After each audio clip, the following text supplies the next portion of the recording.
Alright, folks, welcome back. 欢迎大家回来。今天是第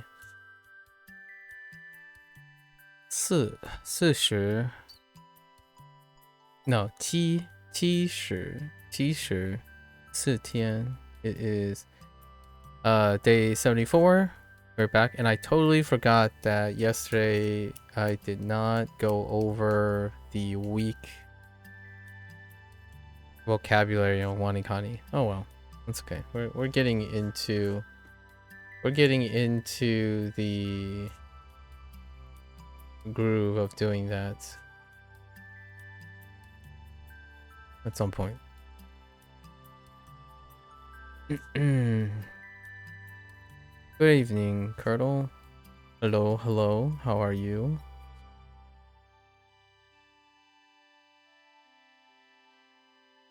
Hello, Hui, Hooks.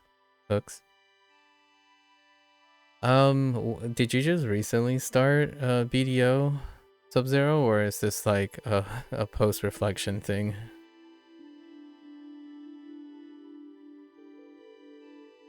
Alright, so let's go over this. For whatever reason, I jumped the gun. When how to send regards. This one's rough. Send regards. It comes back every once in a while. Rise, but they wanted. What do they usually want for this? E.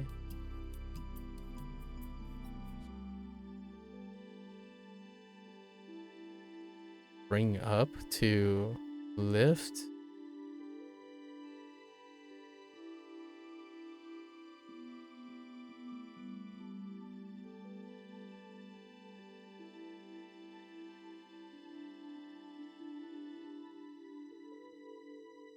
To begin. Oh, okay.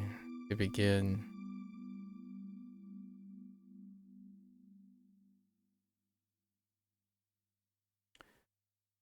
You met this cute girl at CrossFit. You can just say she's cute. Nothing because I'm more get to know person, but her name is Rita, and I think I saw Squid Game. Interesting. Wanted to be like Thanos. Hola, señorita. Fair enough. That's a lot of combination of thoughts. Your thoughts are so rapid that you combine. It's fine. It's fine. I understand. You're saying three separate things. It's kind of cute. You got a lot of thoughts going on at the same time.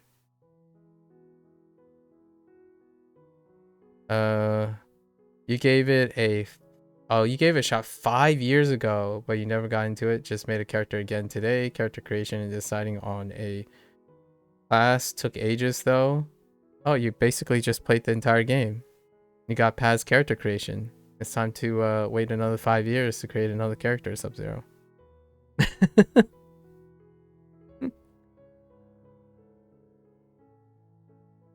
You're speaking Iron Fist language, cheaper town hall. No, I understand what you mean.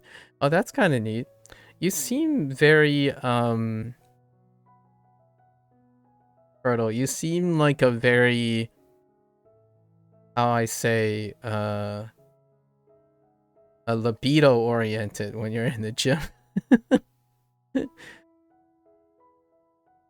Señorita. That's kind of cute. That's a pun. Interesting. Although if Rita, right? If Rita happens to be Spanish, that's gonna be kind of awkward. You're saying hello, Mr. Rita, as well. I just realized that. I mean, it could be a really funny dad joke too, if it was like an off Spanish. Like what I mean is, ooh, that's a I didn't realize how funny that could end up.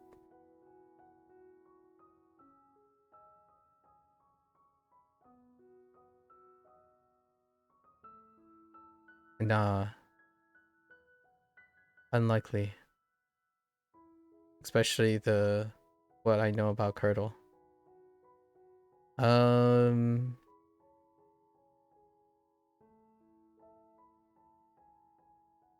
also his comment. Okay. All right. So let's get back into this. They wanted what? This was slice. That was the art there. 只好 this was like have to, but must is a good cover for that. Jump the gun on Jiao.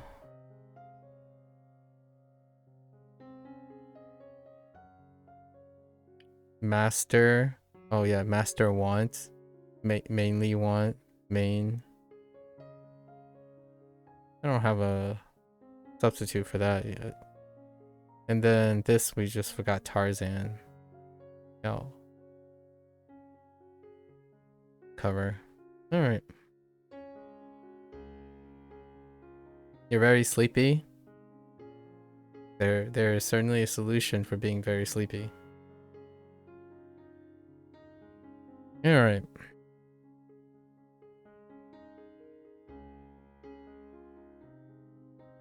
Let's get into our lesson today.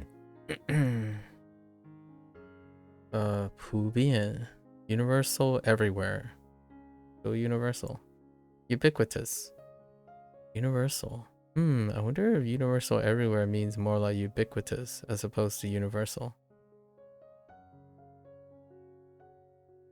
Oh, you sent me a screenshot of the character? Alright, let me check.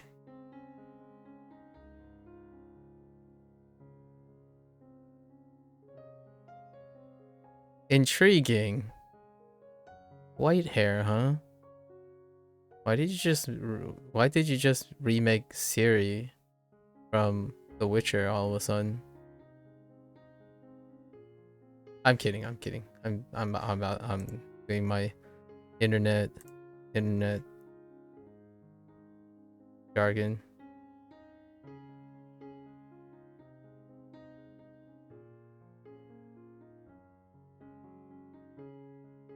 I'll DM you something.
Alright, so everywhere and universal. Okay. We're good. 普遍 普遍 law 定 oh 普遍定律 oh 律 okay 普遍定律收到了普遍欢迎 oh hey that's all the vocabulary words put together 受到了普遍欢迎 Yeah, Huang interesting. Also well received, like well welcomed, well received. 普遍收到了 oh yeah, and this is received right here.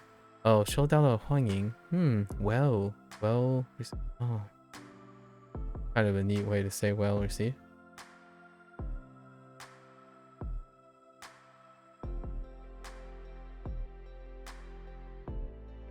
普遍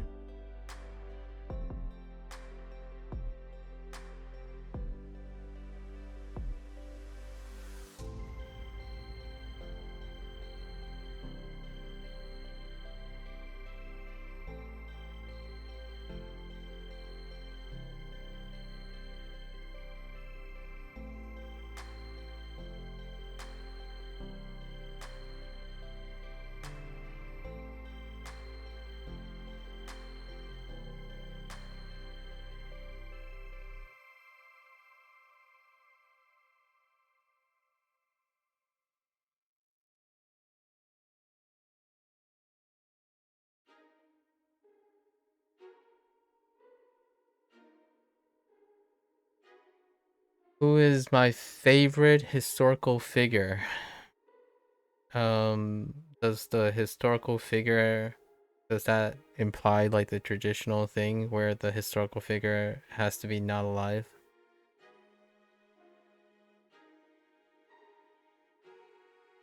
How's my Friday? It's going pretty alright. Gone a little bit spicier now. It started about 2 hours ago after the run. Oh, here I am. Yes, they can't be alive. Interesting. I guess the is that the only requirement? They can't be alive. Do you have more requirements, or are you asking me the traditional internet? Can I take the agency from this? Okay. Akira Toriyama.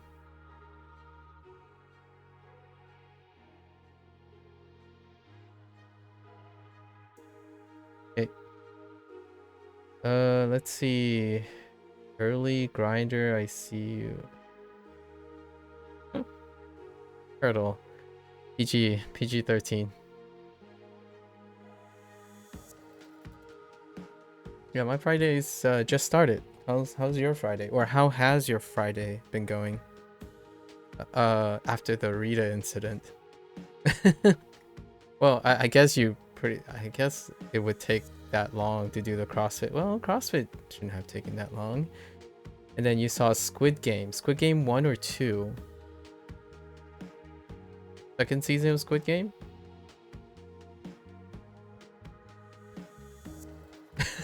Oh, early grinder. Oh, Squid Game 2? Yeah, so you saw Squid Game 1.5, huh? All of it? Sorry, I might have spoiled the 1.5. Not that. It's more like, yeah, the 1.5. I see. 飞船，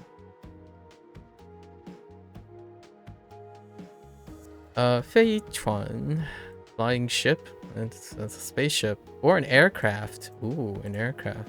You know what? Just for shit sakes, airship. We're gonna add airship just because.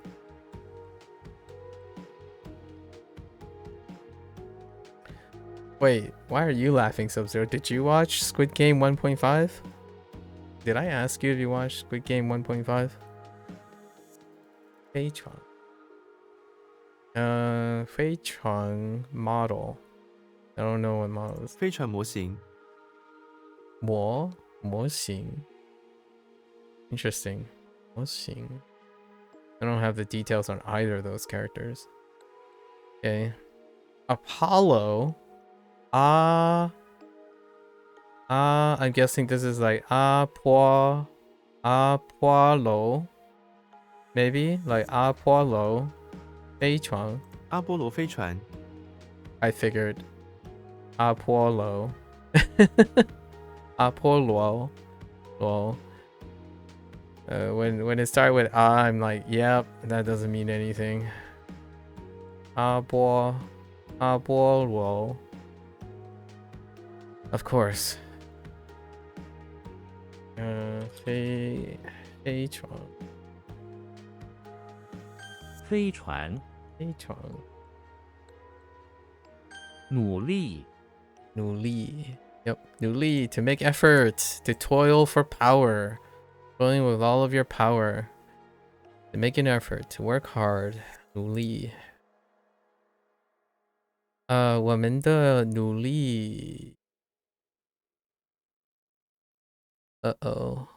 及已经 oh no 已经到 What the heck is that? Something 了我们的努力已经到顶了。顶到顶了 Possible or made 到顶了 Yeah, made 到顶了我们的努力已经到顶了。他工作努力 Yeah, to make effort with his work.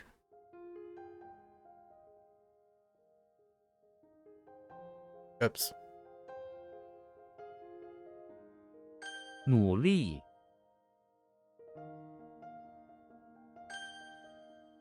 月份， failed my English article. 月份 This one's kind of weird. A portion of a month. Month portion is a month.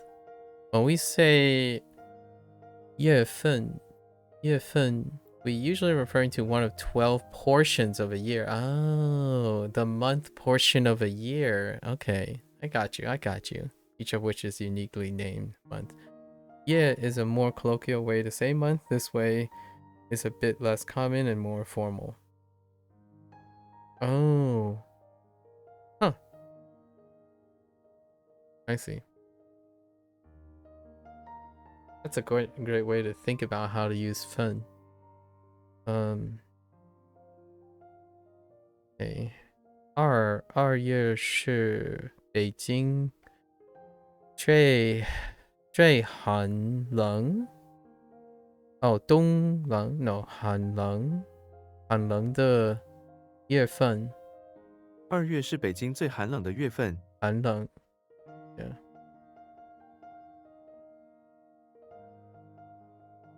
寒冷的月份。像月份 Okay, yeah, that's fair enough. 月份， Have you ever played the game Dynasty Warriors? Yes, I have. Not Dynasty Warriors 1, but I played the status quo modern contemporary legacy, which is Dynasty Warriors 2, technically. But I haven't played Origins after that. Like, I didn't keep up with the Dynasty Warriors, but I was the OG Dynasty Warriors dude. But we didn't keep up after that because of console prices and whatnot. But yes, Dynasty Warriors Origins did come out.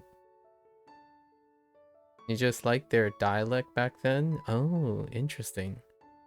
Their dialect. I'm not even sure they regionally accurately portrayed their dialects.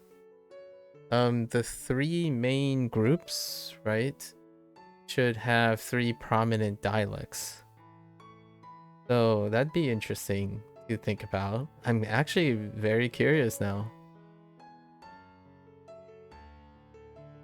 And obviously, it might be unified. Possibly. It wouldn't be. You know, like historically, Dynasty Warriors takes place in the 3 kingdoms. It might... And they are using, I guess, standard. They'd probably have standardized Mandarin to represent all the characters. But I wouldn't put it past... well, it is Koei, though. Koei Tecmo. As opposed to, like, I don't know, some thing closer to China. So it would be kind of interesting to hear a attempt to make Three Kingdoms dialectic diverse in Chinese, because this is before the unification, right? The unification, and it might be like middle Chinese, like middle as in middle period Chinese, but all three of the groups were really separated from each other. So all three of them probably have, or supposedly by logic, should have three different dialects, the three particular kingdoms. But I think it was standard Mandarin all around. Maybe even northern accent Chinese, if I remember, but I don't know if it's the same anymore. Like I watched some people play a little bit of Dynasty Warrior Origins. Yeah, fun. Personally, I don't know enough about northern and southern differences that I would say. I think this is a bit more Taiwan, so maybe slightly southern generated, but no, see, I don't know the sample for this. This is a generated voice, by the way. There's 2 developers of this, and they spend time generating and regenerating the sounds. So both of these, I'm using the male voice, there's the female voice, but the male voice, they're generated. So I don't actually know what the data set is. Is it more northern or southern? I can only tell if it's northern and southern when they start reading paragraphs and like sentences. But since the sentences are like kind of really isolated, can't really tell what the data set is. It might be like a mixed bag since it's automated, right, using a data set. 遍地 Mostly, I find that Chinese generated voices are fairly nice or useful or pragmatically useful because it's not as subtle as like Japanese pitch accent, and there's a trade-off for functionality and all that, but for all intents and purposes, if we were focusing on the gross capturing of how to say things, Chinese is a little bit more dynamic, and that dynamic leads to generating voices that at least mechanically mirrors that. And then eventually doing these gross movements when you're saying like B and D, after time, with that practice, it's easier to, in my opinion, is far more flexible when you can pull back the movement, then start at a subtle movement or attempt to do a subtle movement and expand the movement, right? Like kind of when you're trying to learn how to swing a bat, right? If you make large movements, eventually it's easier to, like in my opinion, to refine that and make more nuanced movements and slower movements, right? But you get the whole general gist of the movement. So in Japanese, it's not the case, in my opinion. Mainly because like Duolingo versus Wanikani's voice samples, Japanese already starts so subtle that if you have it requires a lot of data sets maybe in the future, but when you have synthetic voices, that slight noise is enough to get you something different. In Chinese, I don't think that's the case. So I kind of see why it was so much further ahead when it comes to generating these samples. But that's kind of how I think about it when I think about mechanical things related to dialects and like accents and whatnot. I typically take it that way. You do the foundational big swings. You know, we were talking about working out, at least Sub-Zero and I. Oh yeah, and Curdle, you and I were talking about working out the last 2 days or something dealing with physical fitness along the way. Do the long, swathy, bigger. Oh, maybe even protocol. Large, gross movements, know how to do them consistently, and then you can do the finer, smaller tweaks as you go, right? And I think learning Chinese is like that, right? You get complicated things. That's my hot take, slight hot take on the whole like common frequently asked question about, oh, should you go straight into listening to native things, and how do you output speech with pitch, accent, and pronunciation or tonality and stuff? That's kind of my hot take, comparing and contrasting a little bit of things. Like, I get why people, like, if they want to build pitch accent for Japanese right away, using synthetic voices might not be appropriate. I agree. That's fine. Do prioritize whatever interests you first, right? However, I disagree with Chinese, and it also, funny enough, I get less comments about synthetic voices in Chinese. But I think if you can say BND, when someone says BND, right, like BND, it's harder to hear when someone's a little sloppier or gotten used to it, right? BND, is that 4/4? But when you have a synthetic voice, it clearly says BND. It's like so sharp and so motorized, right? Or okay, the robotic thing, and it really separates the tones. It does do some really wonky things as well, like 一点一点二. That's probably what it would sound like, and it helps. It's kind of like what's a good English word? Vegetables. Vegetables. I still say vegetables just because. Vegetables. Jeez. Or having people pronounce the ends of like desks, tasks, desks.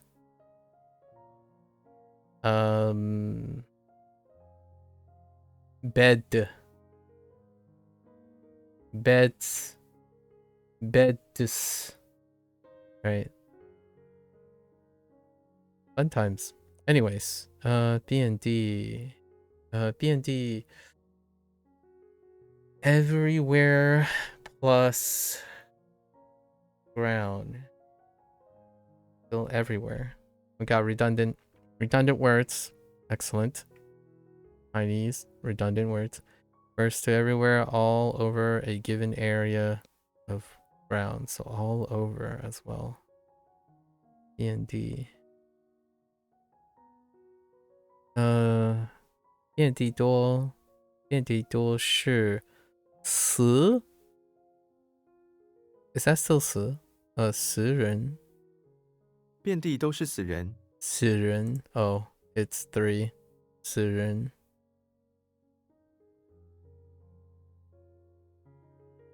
遍地开花。Oh, blossom. 遍地开花。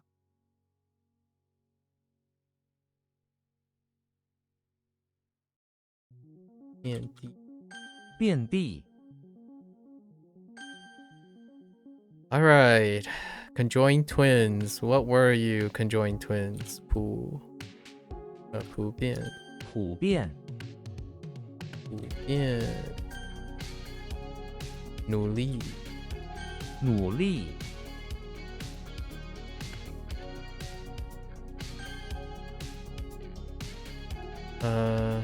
遍地。遍地。飞船。飞船。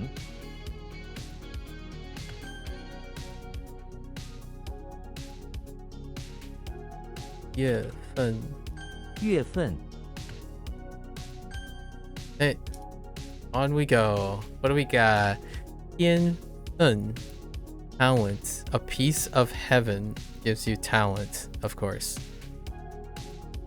Heaven gives everyone a portion of the divine, which we call talent or gift. Yeah. 天分. Okay. what is that? I guess 这孩子 oh yeah 这孩子很有这孩子很有天分这孩子有天分这孩子很有天分。很有天分天分高还没唱的天分高。天分 oops 天分度 oh degrees I can get behind that. Holy, lots of boxes. Okay, so Dumbledore is in the bathroom of the house, building a wizard shack. I see the shack. He has a bucket balanced on a folding stool and uses his wand, right, because Dumbledore has wands, to cast a spell.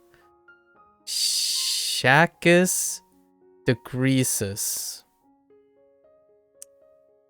He tried. Kevin tried. It doesn't work. He tilts the folding stool and a couple of he tilts the folding stool a couple degrees. A couple of degrees. And recast the spell. Oof.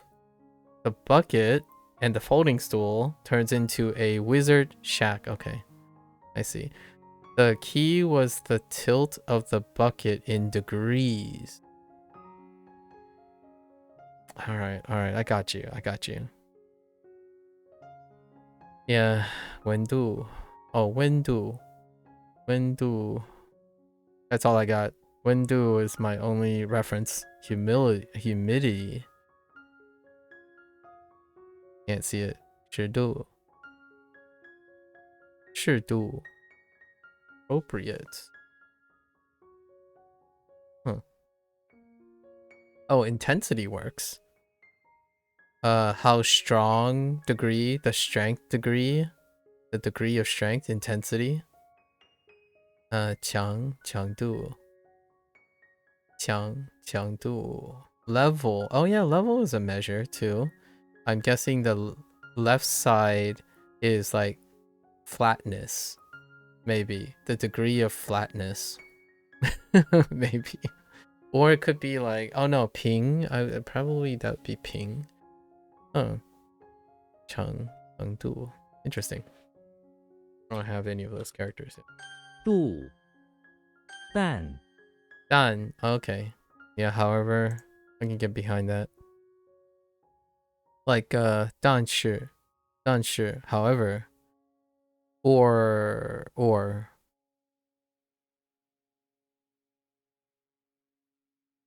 Dracula. Dracula is in the bathroom of the pawn shop. Okay, I see a sun, ground, and Slenderman, where he works as an employee. He's actually trapped there. Slenderman. Oh, Slenderman is always trapping people in the bathroom. Slenderman is on the other side of the bathroom door, threatening to unalive him for ripping him off. However, he cannot crawl out the window because it's already daybreak, so he would burn to death. Okay, that's... But, 但是, okay, however... 但是, but... Budan... Not only... Not... However... So not only is the pair for 而且, right? Not only, but also, right? Not only, but also. 淡安 Unpeaceful. Okay. Do we have more than just peaceful? Just peace? Relax. Relaxed would be useful. Yeah, we've got to put in relax. Or calm. Calming. Okay. Oh, it could be safe as well. Safe? Okay. Master Chef, right? Master Chef is in front of the... I am saying that intentionally. Master Chef is in front of the pawn shop where he serves as a security. Sure, go on. A woman is in front of him complaining about getting ripped off by being sold a non-vintage dollhouse. Alright, fair enough. Master Chef, always the crowd pleaser, accepts the dollhouse return from the woman, who then finally leaves, somewhat happy. The front of the pawn shop is once again peaceful. Alright, fair enough. Not peaceful. Huan. Good morning. Oh yeah, 早安. And then 晚安. Good night.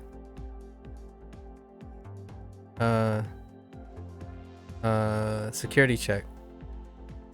An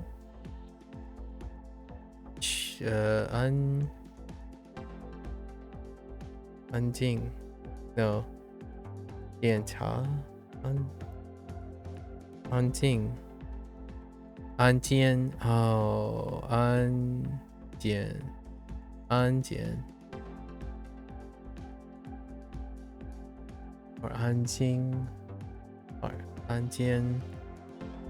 安检检查. I'm thinking of like a security check thing. Gate. And there's an Ning. Oh. Not what I was thinking. Okay. We're just gonna stick with what am I thinking of? There's one missing here. Oh, they're avoiding it. Oh no, they're not avoiding it. They're missing a Anquan. Yeah, where the heck is Anquan at? That's where I'm getting like the like safe part. Okay, peaceful's fine. 安画 drawing. That's drawing. So okay. So we got a brush.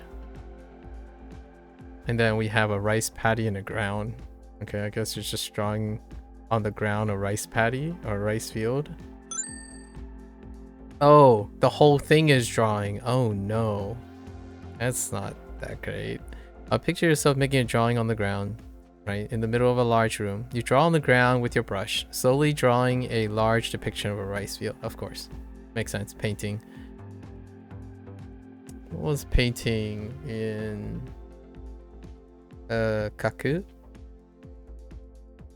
Does it look like this? MAKU? No, the bottom is different. And that's closer to that's closer to writing than painting.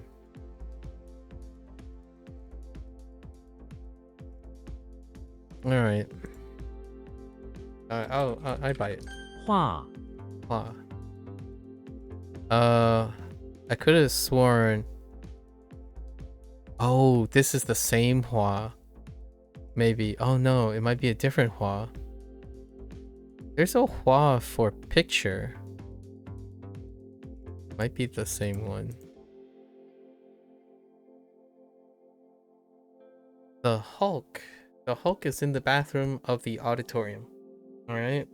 Sprucing up before the play begins.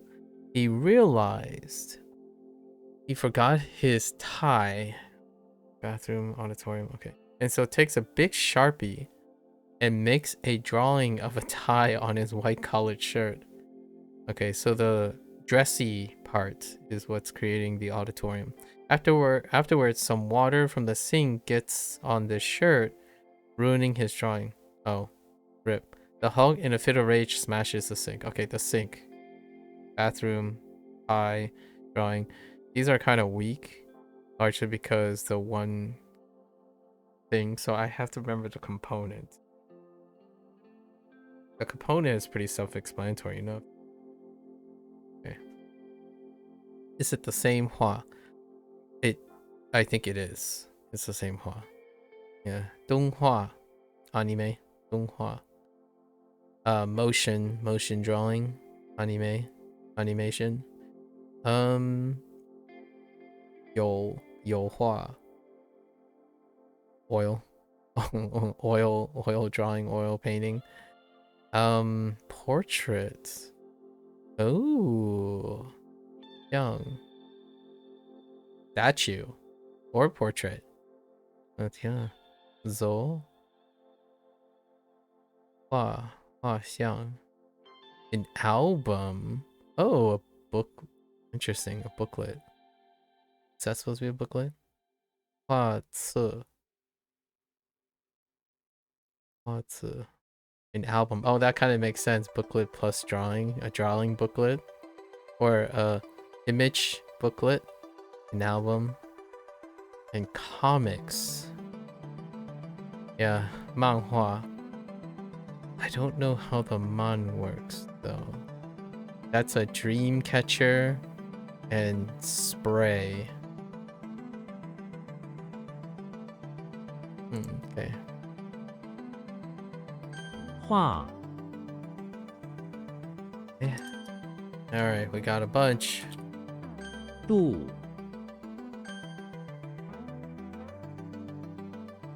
天分 What's my end game goal in life?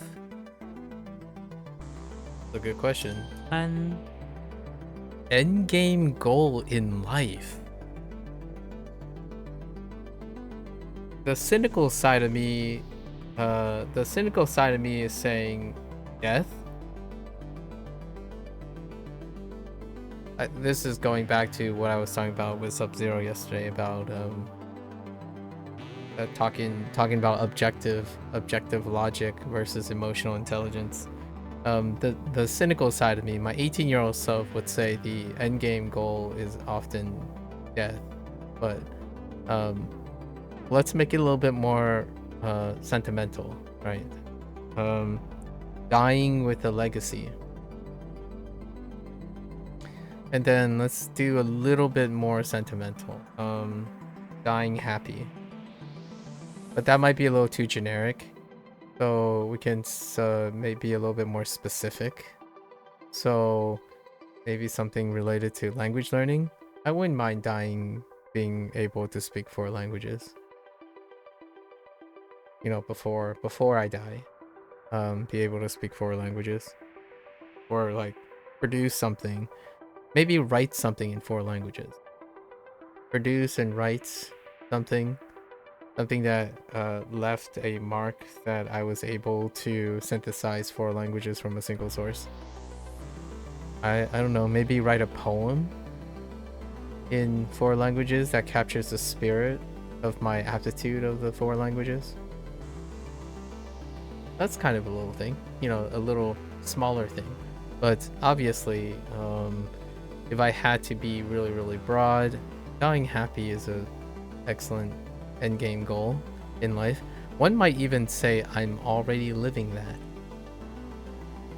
It's interesting to think about an endgame goal of life.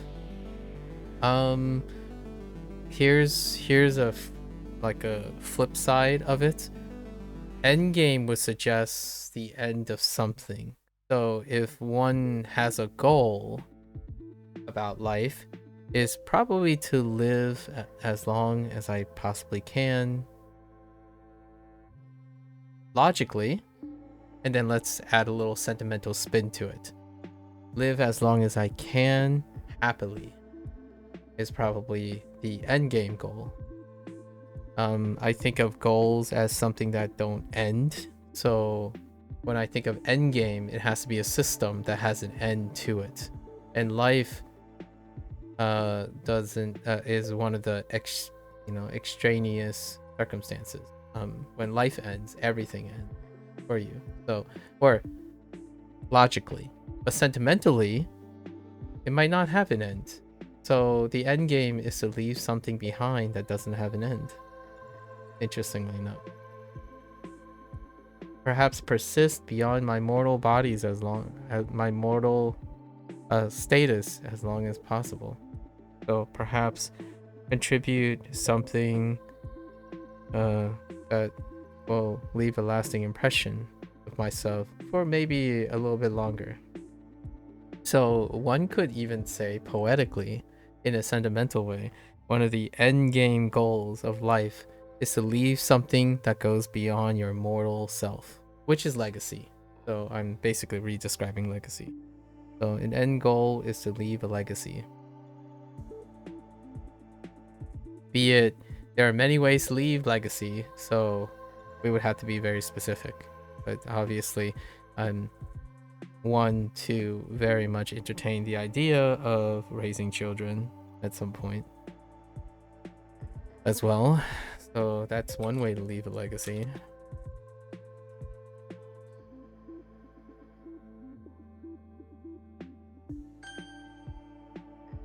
And this is legacy too. So whatever I'm doing now is legacy, provided that there's no like disastrous like fundamental upheaval in the destruction of all digital information in the world. I wouldn't live to see that, so, or knock on wood, I suppose I wouldn't live to see that yet. 画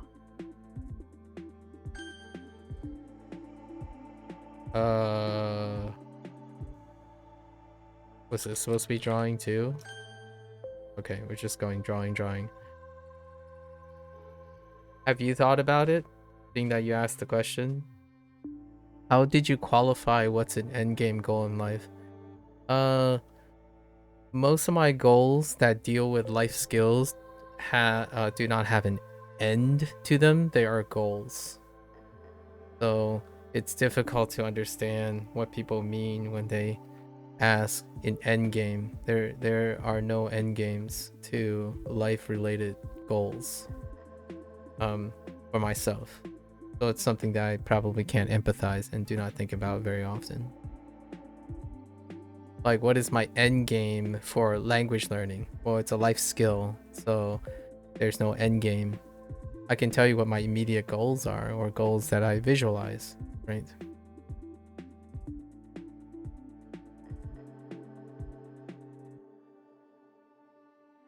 Dan 使 Use. Oh, yeah. Picks up.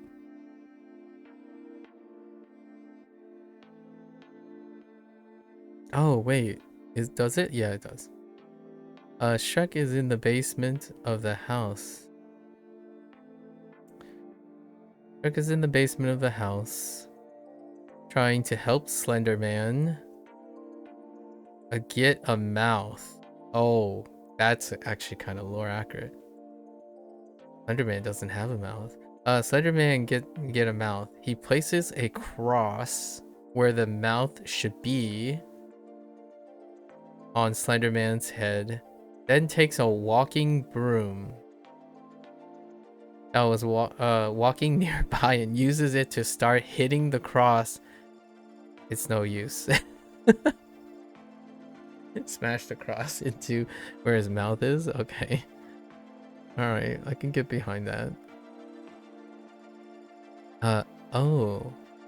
实用.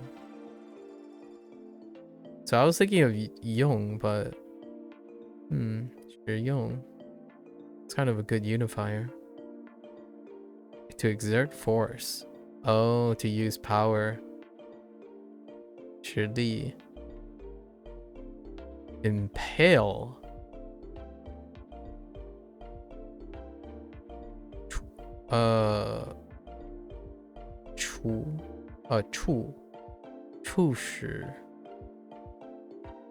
Impale is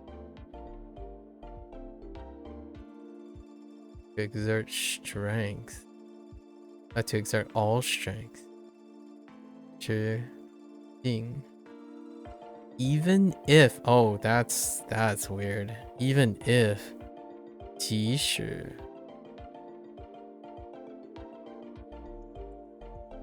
All right. 使 sure. 通 通 To communicate? Oh no. I think of this as garbage.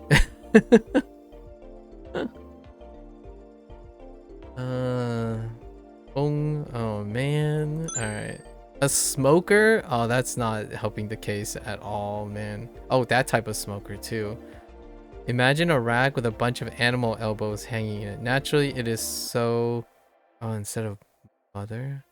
Oh yeah, that's right, because we're using elbows. A flip side elbow. They're not separate components. Imagine a rack with a bunch of animal elbows hanging in it. Naturally, it is so that they can smoke and preserve for later consumption. So this rack is actually a smoker. I got you. If you start it up and close it up, smoke comes out from the top. Gotcha. Communicate. Gee willikers. Communicate. Tong.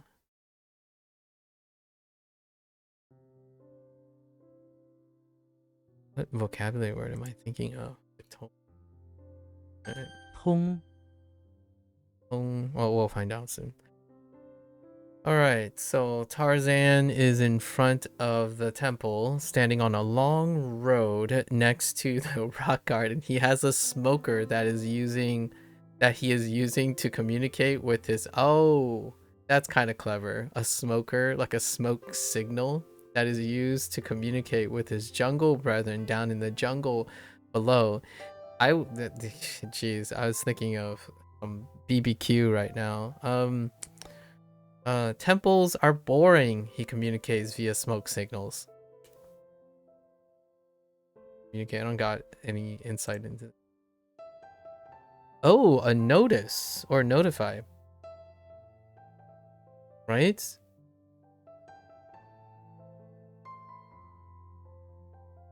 Huh. Oh, 普通, oh, it's that same one too. Oh, 普通话 works really well here. Okay, 普通话, I see what you mean, to communicate. 通知, to communicate knowledge. Makes sense. To notify, to communicate knowledge. Oh, this is nonsensical, but it's kind of funny how it worked out. 卡通, 卡通. Yeah, 卡通. Yeah, that's definitely what my parents say. 卡通. Cartoons. 卡通. 卡通, to order arrest. Okay, to communicate in arrest, I guess. 通气. All night. How does that work? Communicate whatever the right thing is. That's supposed to be the night component? I don't know how this... Interesting. Got some tough ones. 通接 Oh, we have so many characters for tomorrow. 接 to welcome. Oh, 接 or to pick up someone. What kind of food do I want to eat now? I mean, we just went over a smoker, so Texas brisket. Texas style brisket at this point. I had a curry today, Japanese curry. But a little bit. But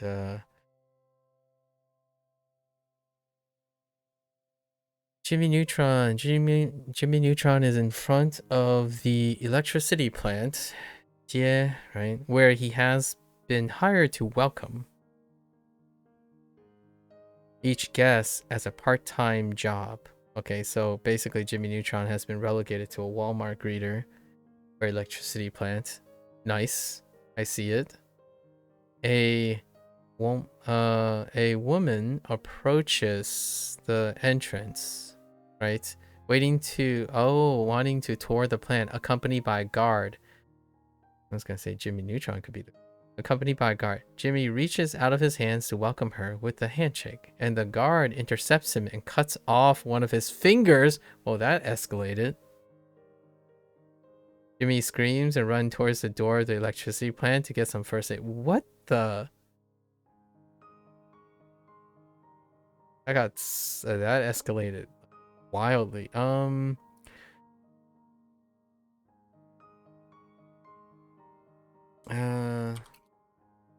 To greet. Greetings. Greet.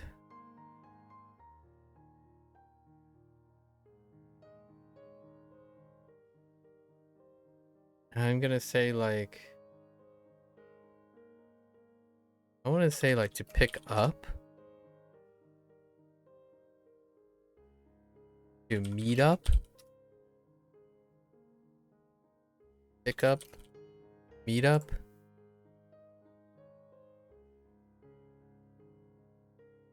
Yeah, here we go. 迎接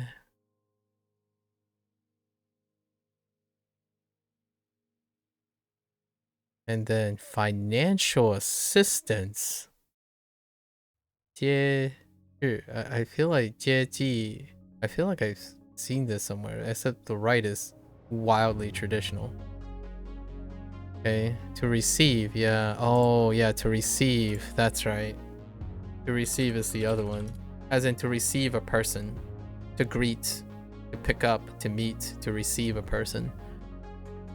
Or to receive something. Not a thing, but like an action or something from another person. Or a reception. Yes, reception.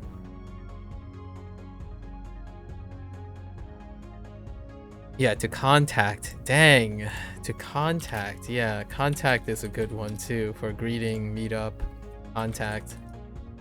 To get in touch. Oh man, there's quite a lot of ways to go about this one.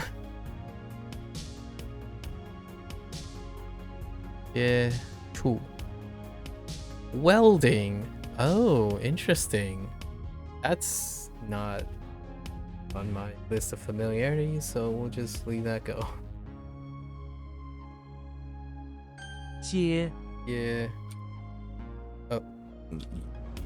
向 Xiang, orientation. I can kind of see that. I have no other way to know.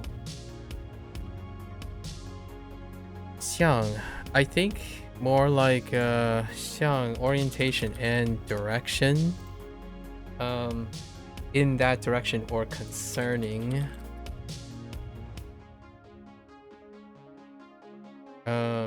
Target.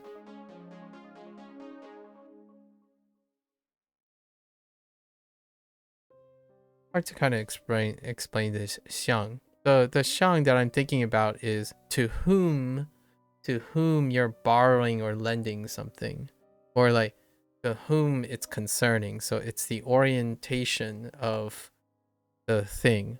So this character is often dealing with, oh yeah, I'm going to do something to something, and the orientation is that direction, right? It's towards that, it's concerning that thing. But maybe target's a little too far. It's like directed towards something. Orientation. Xena is in the men's bathroom of the chapel. What the heck, Xena? Preparing for priest orientation. Go on. She has a fake mustache. Okay. On and is in front of the sink. Oh, this is where the mustache drops. I see the drop. Another priest enters and sees her. And asks, "Why are you carrying a sword?" Xena, realizing she forgot to store away the sword, stutters, trying to find a response. A second later, her mustache drops on the ground. "You aren't a man! Why are you here for the priest orientation?" The priest oh, she's not leading a priest orientation. Wait, it says she's preparing. Oh, okay. So she's not the one giving the orientation. Oh, they're cat lovers. Chinese. Traditional Chinese, that's what's up. How are you? Ah, there it is. There's the direction. Yeah. 方向. 2A, yeah. Yep. Oh, wow. Double turkeys on a stool. Okay. Introverted. Oh, inward direction. Inward direction. Yeah. 内向. The orientation is inward. Yeah, I think we would stick to direction more than orientation. Which actually it works okay with Japanese. It plays a little bit nice with to yearn for. Yeah. Towards that. The oriented forwards in another direction, actually. Direction. 向往. And then steering wheel. A direction wheel. A direction plate. Gotcha. 向旁. Steering wheel. A direction plate. Okay. We'll try to stick with one. 向 More characters.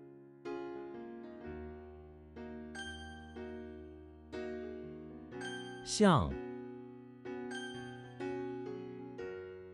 Uh-oh. The finger cutting. 接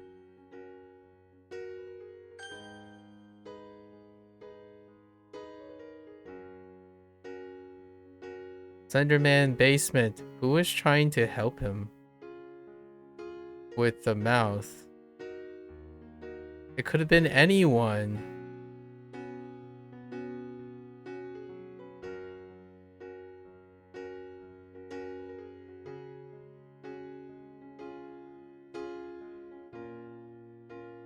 It's definitely in the house.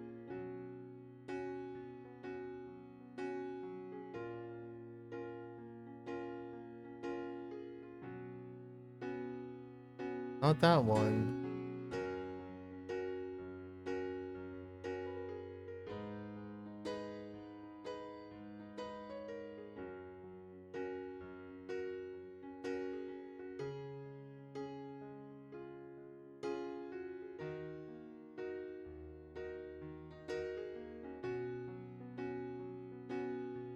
Yeah, I have no idea. We're not gonna hold. It was Shrek? Dude. Could have been anyone. Okay. Okay.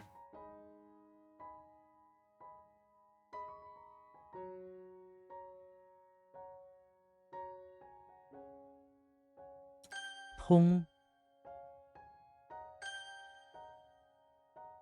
使 Alright. Carry. That's fine. Yeah, that's fine. Yeah, that's fine. Plays really nice with Japanese. Okay. A chariot. Oh, that kind of plays nice too. A crown and a car.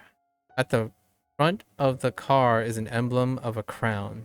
The brand of the car is Chariot, and the open top style resembles the chariots of old. Ooh. This one's gonna be tough. Can be any, oh jeez, any crown on the car. Alright, Chariot. So we're thinking convertible, right? Gotta think of a convertible.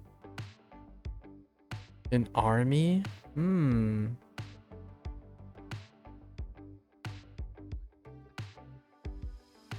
Radiant, brandish, and mud. Yikes. That's really across the board. 运 Yun. Alright, Yugi. Yugi is in the bathroom. Alright, Yugi is the bathroom. It's in the bathroom of the infirmary. Trying to organize his toiletries before he departs. He has too much stuff for himself to carry alone.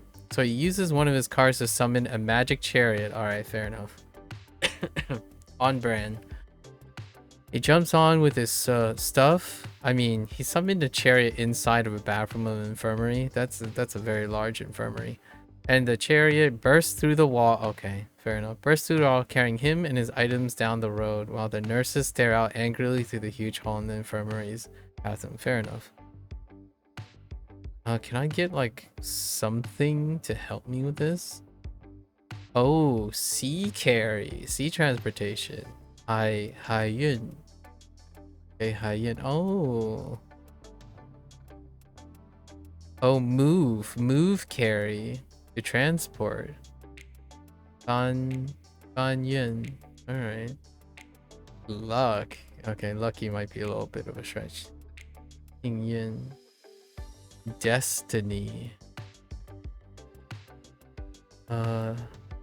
Ming yun. So like help carry, destin, and then canal makes sense because he is like related to rivers. So yun he to carry something that deals with water. Sounds like a canal that looks somewhat like a river. Okay.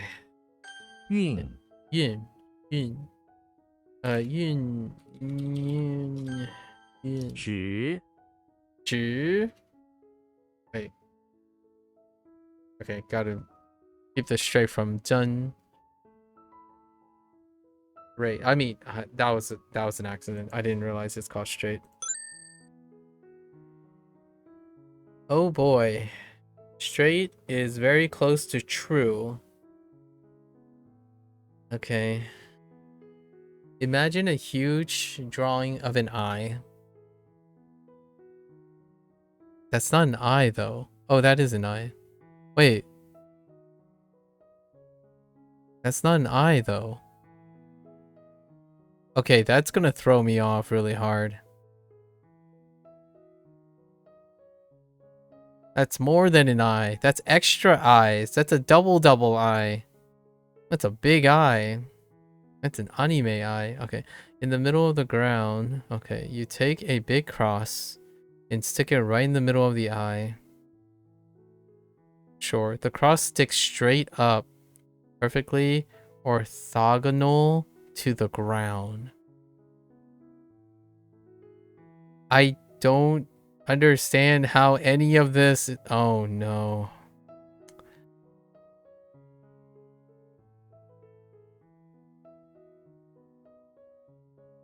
Why did you choose straight? Hear me out. Okay, so because 直 is the closest thing. Set up, plant. Straight tree. Okay. Straight slender man. That's... Ugh, I don't know about this one. This one's gonna be tough. It's like, what does this remind me of? It reminds me of True, Tool, Hamper. Those ones are rough. 直 Okay, it still involves James Bond though. James Bond is inside the house, which he just broke into. There's a hole in the ceiling and a rope hanging straight down. Now he's trying to drill a hole into the ground so that the rope can go straight to the basement too. What is he up to? Mission Impossible? Oh wait, wrong franchise.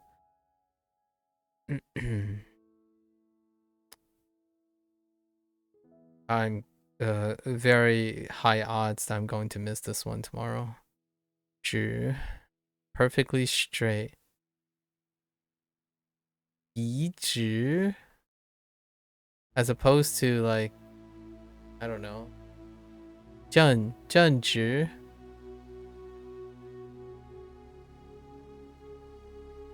移直 writing straight, pen straight. Non-stop. Oh, how do they do non-stop? 直达 Okay. One straight all. Or both. One straight all, always. 一直都. Oh, wait. 一直都. That's fine. We can use that. But I don't see how straight fits into that. This one's okay.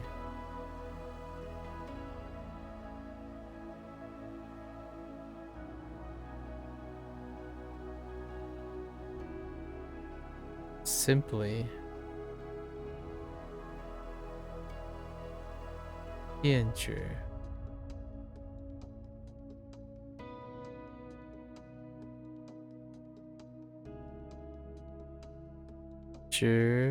Okay. Straight. Maybe like blade machine. Straight blades machine. I mean, the only thing I can think of that's in a helicopter that's straight is the blades. Oh, straight 20. Wait, which one was this? Was this fence or 20? No, straight leader. Straight leader machine or helicopter.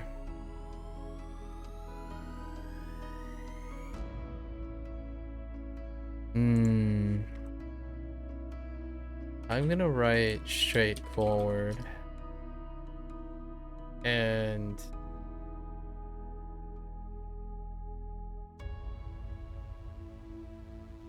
concise.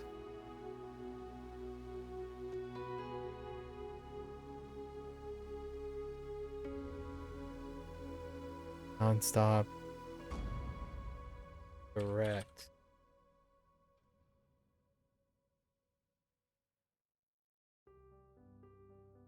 Yeah. Try it. 10 Yeah, straight. Okay, so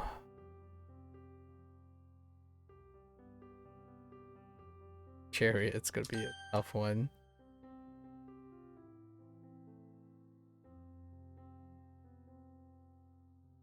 Ah! Oh, this is the cross with the eyeball thing. Oh, wait. See, that's gonna be... That's not working. Oh, I was thinking of this. That's why.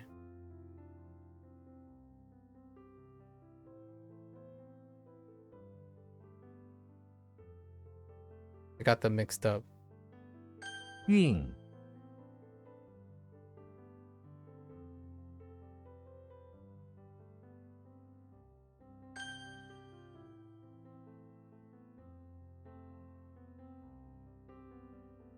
Oh, wait.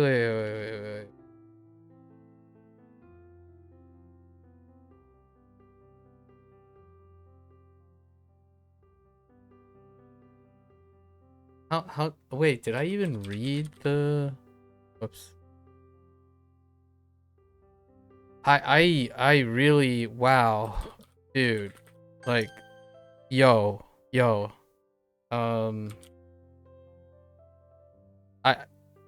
Dude, I want you to show the answer. Wait. A cross in the eye on the ground. Did I completely skip over the thing? It was James Bond. Oh, was it 2?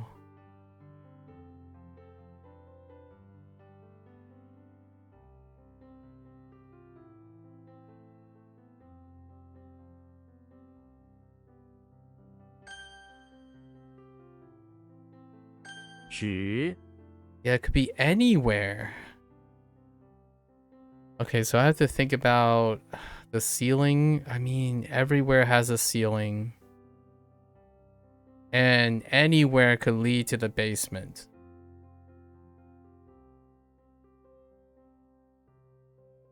Oh boy.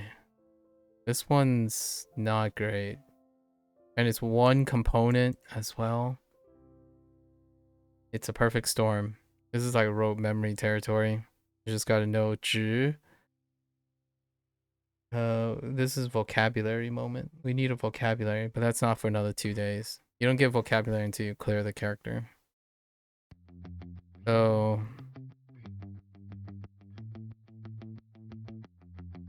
let's look at the words again. Non-stop. I'm probably gonna abandon straight. Straight is not useful. Probably direct.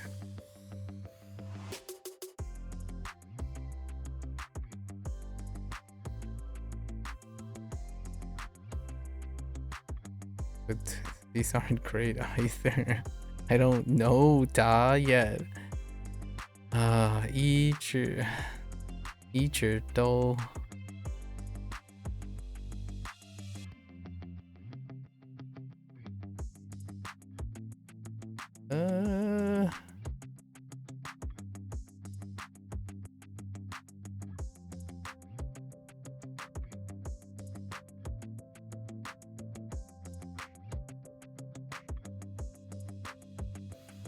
I just gotta suck it up. Okay. Yeah, that last one is yikes. Send help. Alright, time to lock in. Let's go. We had an alright day yesterday. 回答请回答我的问题。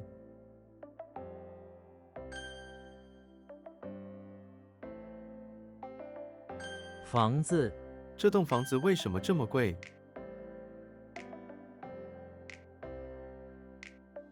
更加问题更加复杂了。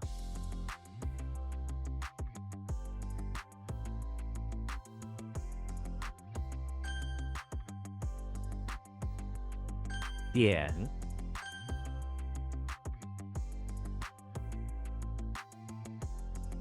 公司他成为了这间公司的经理。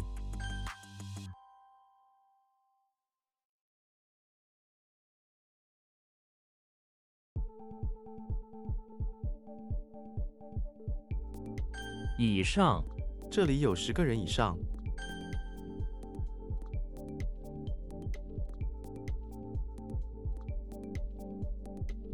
交给信是我当面交给他的。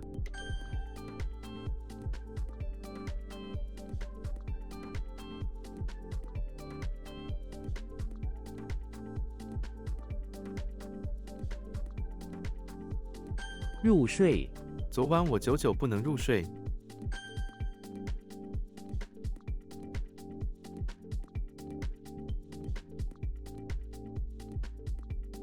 全都他们说的全都是真的。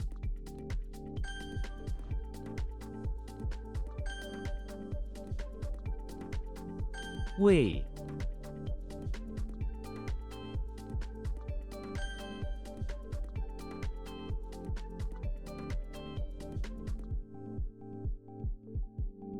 拉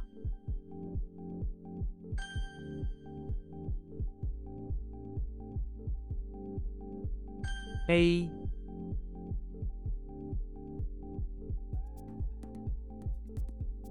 Dang it.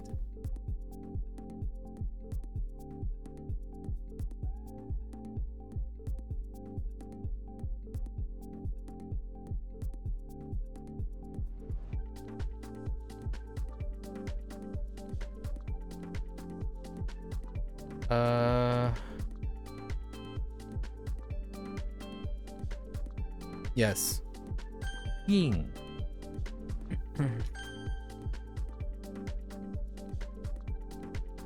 所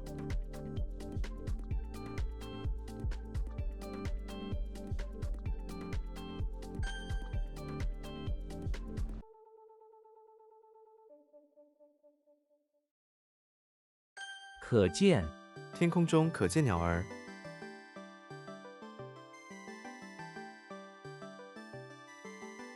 Could see.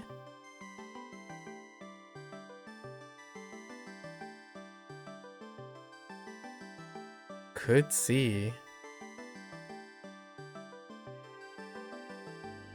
And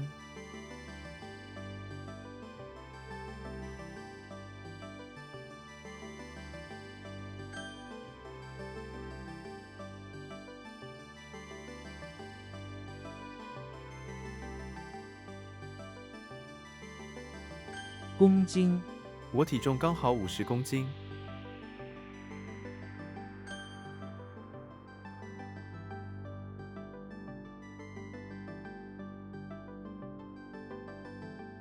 图书馆，我在图书馆工作。急，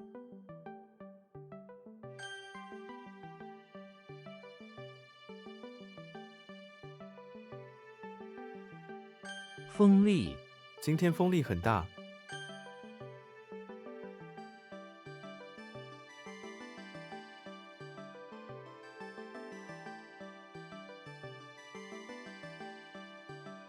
Who inspired me to stream? Ooh, that's a good question.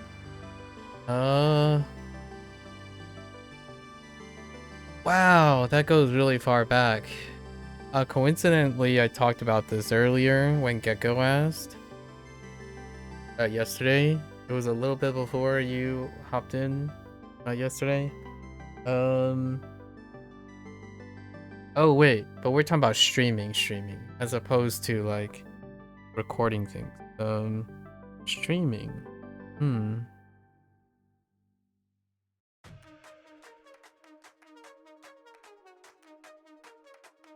That's a really good question. I didn't even think about that.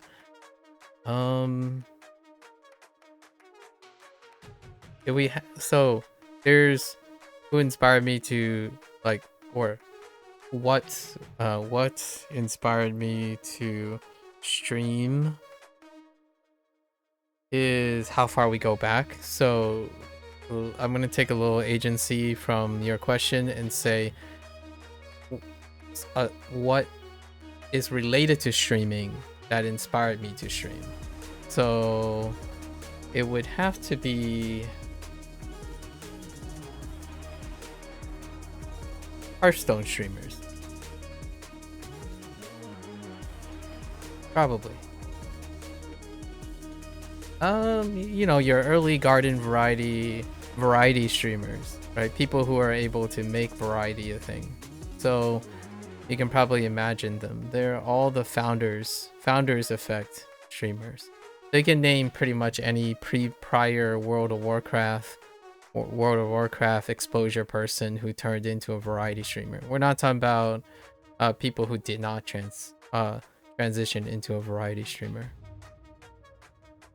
We can probably name quite a few. Some of them are around still. Some of them hit massive bumps. Some of them are no longer around. But yeah, if we're talking about related to a streamer related inspiration, but actually streaming went way back to when people started recording seminars. So when like the internet took off and people started doing recordings of their experiences and stuff, when smartphone happened, that's probably when streaming, my inspiration for streaming happened. It's a medium that I'm already familiar with. It's not like people didn't record things on camcorders and whatnot, you know, like on tapes and stuff a long time ago. Actually, the first time I've ever recorded something was in New Zealand. I had a Sony camcorder. So recording things have been a thing for a very long time.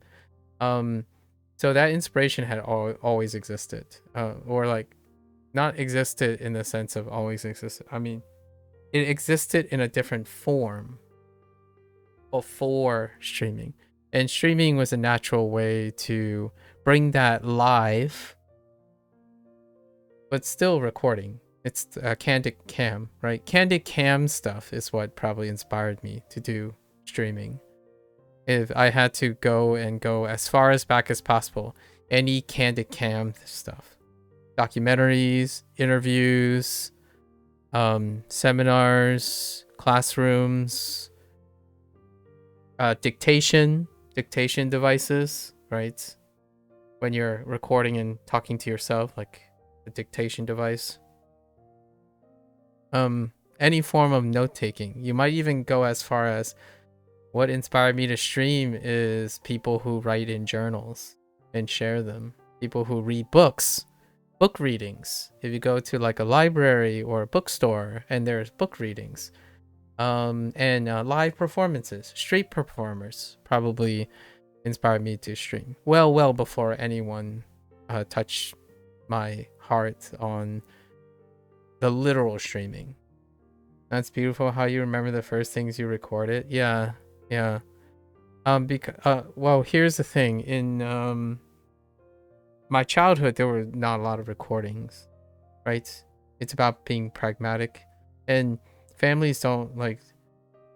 One thing that I really quite enjoy that I've seen with other people's families in the United States is lots of family pictures and photos and whatnot.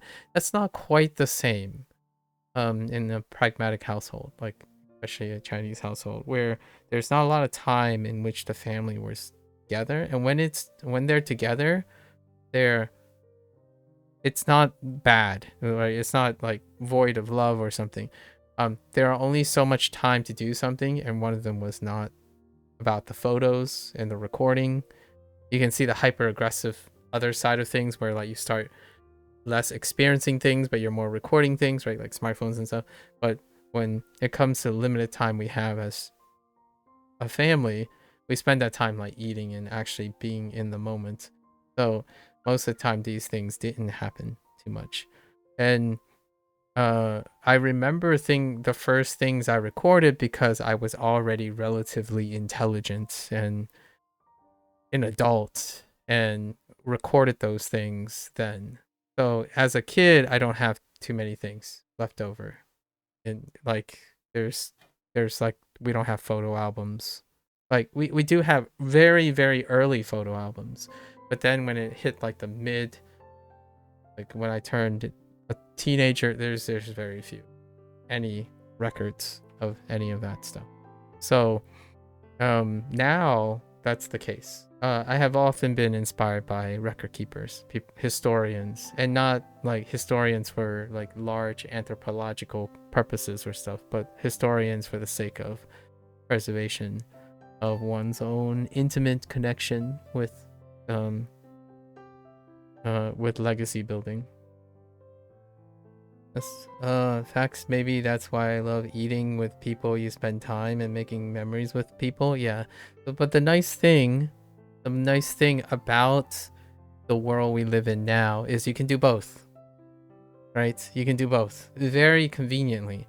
Back in the day, it was very difficult to do all that stuff. So now you can, and that's kind of where streaming ended up coming to fruition. I'm not a pioneer mind person. Like what I mean is I don't pioneer and make things a reality, but I would say conservatively, I'm fairly conceptually creative even from an early age, and typically the things that are now the reasons to do them, it's not like I didn't imagine them to be possible. So I have often thought about streaming, but I already thought about it when I was like 14 years old. Like I think it was around 14 or 15 when some of the first devices came out, and then camcorders become miniaturized and new formats were coming out for storing recorded things. Cameras and whatnot was undergoing a renaissance. And then that's when some of the first smaller cell phones came out, right, that had a camera in it. So then you start moving forward, and the natural progression as a kid who thinks of where are these things going to go, because I'm not concerned with like I mentioned this to Sub-Zero yesterday. I wasn't concerned about like love, sentimentalism. As a kid, I was very stunted emotionally for various reasons. It's a defense mechanism, etc. I kind of went way too long on this yesterday, but for all intents and purposes, I spent more time thinking about what the future is, like things that I could do in the future. Turn those cameras on your smartphone, right? Turn that phone into a smartphone. Turn that smartphone into a camcording device. Integrate social media and social recording calendars and schedules into a device that you carry with you. Those ideas, they're not like at least in my opinion, not foreign to someone that would constantly think about science and technology as they're growing up. The thing is, there are people who made it possible. And that's thanks to, you know, all the buzzwords, all the buzz names. They made it possible. And they were probably far more in a position to do so. So when it came to streaming, the writing was already on the wall. Well long ago. Like, was I able to do it as like a 14-year-old, 15-year-old teenager? No. Right? I'm still a teenager. I had no resources to do those things. It's pretty cool now, though, to see that's still true and alive for some teenagers, some young people, some young adults. But the hyper optimization of internet has already glass ceilinged a large majority of Gen Z and Gen Alpha. So glass ceilings are tough when you're competing with the internet, right? But there are still few out there like, yeah, I'm just gonna do it, you know, I'm gonna reinvent the wheel, but it's not to change the world, but it's to exercise creativity beyond what is provided. I think this will be a dialogue I'll be talking about for the next 10 years because the fast pace of AI guided, assisted creativity forms a glass ceiling. It creates an artificial glass ceiling on people's aptitude. They're no longer emergent learning. There's no propensity for emergent problem solving or emergent learning because it's all glassed in by the higher and more efficiency, high throughput, brute force of automation. So like, you can say that this tool will never work because all you can ever imagine is that, right? And why is that related is because when someone asks me what caused me to start learning a language now, the question is, how far does it go back? Because when I was a kid, I knew that I needed to retain my mother tongue and that one day I will learn Mandarin and how to read Mandarin. When that is appropriate is now.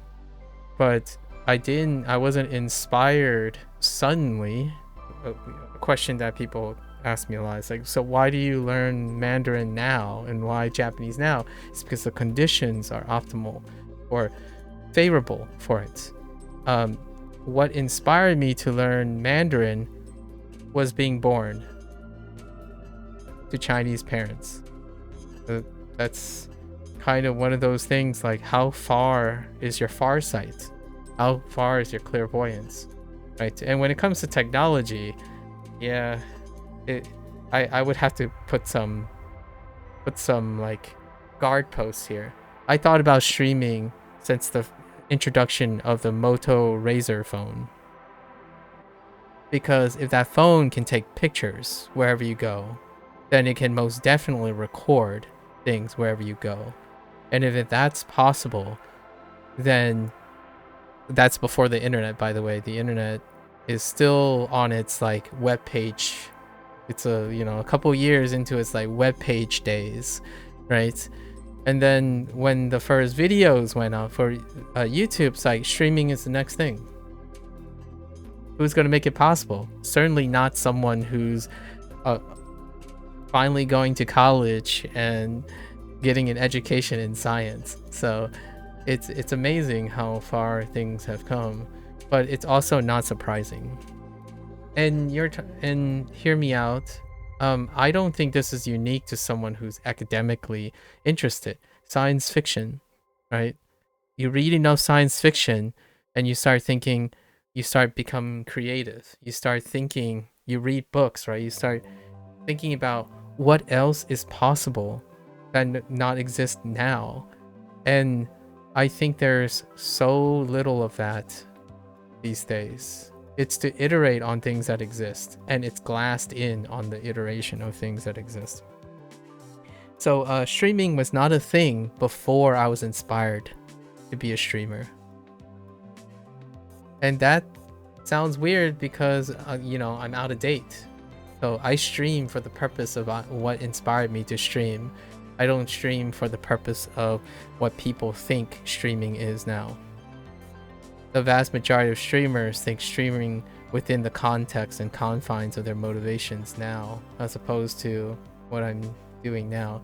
This hasn't changed. What I'm doing on stream hasn't changed since I was born, at least since I was born. Learning something, troubleshooting it, having conversations about it, building memory, stacking memory, and then sharing it by demonstrating it through words and action. That's what I do since I was old enough to interact with someone. If someone gives me the time of day, I'll demonstrate to you the value of having me as a friend. If you hire me, I'll demonstrate to you the value of having me as an employee. If you trust me as a PhD candidate, I'll demonstrate to you the value of having a hardworking person curious about the world. So streaming has not changed any of that, no matter what the form is. So it's excellent. It's excellent and wonderful that I can at least do some of that now. And perhaps in the future, it'll be a little different for the appreciation side. If things line up, stars line a lot of times when you're constantly doing things. So I usually do not worry about whether it's appropriate or not in the sense of, is it popular? I think things come in waves. And there are people who like to take advantage of the wave. And I'm not one of them. So like, for example, I could have invested in those waves, but I didn't. I invested in science. And what does science look like now? Not very good. Not very excellent compared to others, pragmatically speaking, right? But I invested it because I believed in it. I didn't invest it using my logical thinking that, oh, like when my peers, some of my early like high school peers is like, oh yeah, I want to be this because there's money in this, the business is looking up, the industry is great. I didn't pursue those things. I pursued science because I really loved my friends. My best friends love science too, or they thought they love science, so I wanted to be next to them, right? And then my academic advisor is like practically my professional father, the professional side of things. So because of that caring nature and stuff, which is what I think I want to do for the rest of my life, demonstrate by caring, right? That's what I'm investing forward. My work ethic is a reflection of all the people that were with me. My parents, like, if you want to know work ethic, I don't think to this day I worked anywhere near as close and hard as my parents did. So if everything checks out, where does my work ethic comes from? It comes from all of the above. Like, my parents worked 14 to 15 hours every single day of the first 18 days of my 18 years of my life, rain or shine, no vacations, no nothing. And then they get to retire. Well, my mother still working because of like the legal retirement age, but my father is retired now. And they sold the restaurant the moment both me and my sister left the nest. Right, less aggressive money making. You are already valuable as a person. Anyone that can respect you, what you think with work ethic is rare and amazing. I hope, I'd like to say it's not. Like, hear me out. It's kind of unfortunate that that is like a compliment, right? By the way, I'm flattered about the work ethic is being rare and amazing. I don't want it to be rare. I think it's amazing. It's a shame it's rare. And it's also a shame that, in my opinion, it's a little disappointingly mundane by how consistent people perform tasks these days. It is, but you understand we're growing up with, but can agree. Yeah. I understand what you mean. Yeah, it's a great question. I think I'm getting the idea of how I'm gonna answer. This is like my way of providing an answer without sounding like I'm brushing it off. Because the quickest answer to what inspired me to stream is here's one. Amazon acquired Twitch. That's probably a pragmatic way. Know why is that so pragmatic and cold-hearted and less sentimental? It's because if Amazon acquires Twitch, then that means Twitch won't shut down anytime soon when you invest in it. So that's inspiration enough. There are so many angles to this because I think about I would say there are many ways when I decide on doing something, the answer is not that simple, but I have to try to be as concise as possible in order to like not spend 5 or 6 hours. That was part of the decision making, by the way. Hearthstone as well, definitely Hearthstone, or the idea of recording card games is a point of inspiration. I could drop some names like Trump, not that Trump, Criporian, maybe second gen peep like Dog. So there's some, and then variety streamers. You can name some early ones like someone that's still around, Lyric, right? Lyric. Moon, because I played Overwatch as well. In the post beta all the way to whenever I decide to quit. League of Legends stuff too. There are League of Legends peeps. What's his name? Cherez? Sarchez. Sarchez was one. And then we can go dig further back. Yeah, Sarchez. I don't know what he's probably still chilling and doing his thing still, right? I'm picking people who are workhorses. It's pretty clear who I gravitate towards. Like, they're workhorse people. Yeah. Those who like iterate, but they're iterating on their own preferences as opposed to iterating on trends. And then we can talk about modern day stuff. I'll drop some names because I think I have no reservation in seeing that their workhorse and their history, they won't stray off the path too much, even at a very young age. Sarchez was very young when he started doing his thing. I was older, obviously. I think I'm older than Lyric as well.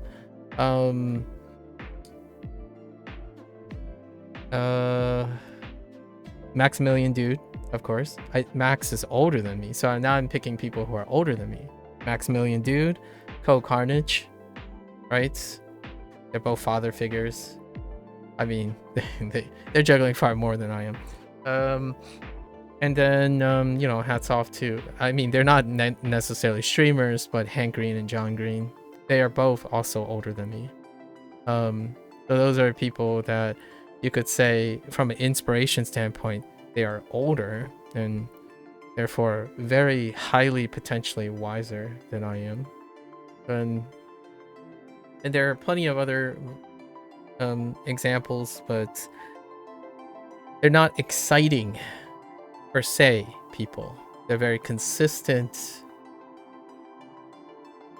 grounded,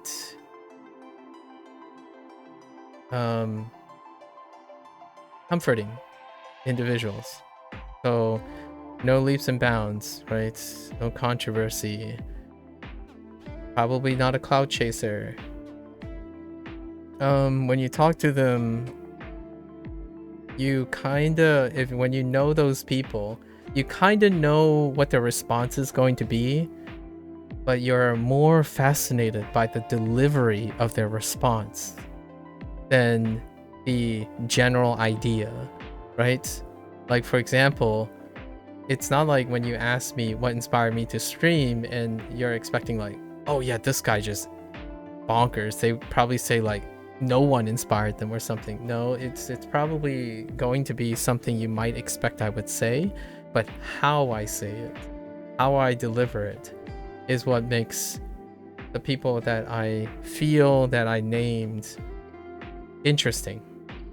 Like pirate software, Thor and pirate software, right?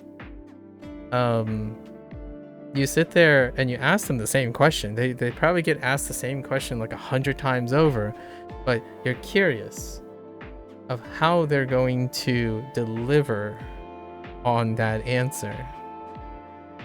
It's not bruh again and again and again, or I don't have time for you, or I don't have time to improve this. Actually, I have time to streamline this even further so that it makes it seem like it's faster, right? That's kind of my dealing. These are personal preferences. I'm not saying I dislike any of the others. Like, preferences, I also want to make it clear that I think there's this polar opposite thing going on. Hyperpolarization of opinions happen all the time. If you don't like it, then you dislike it.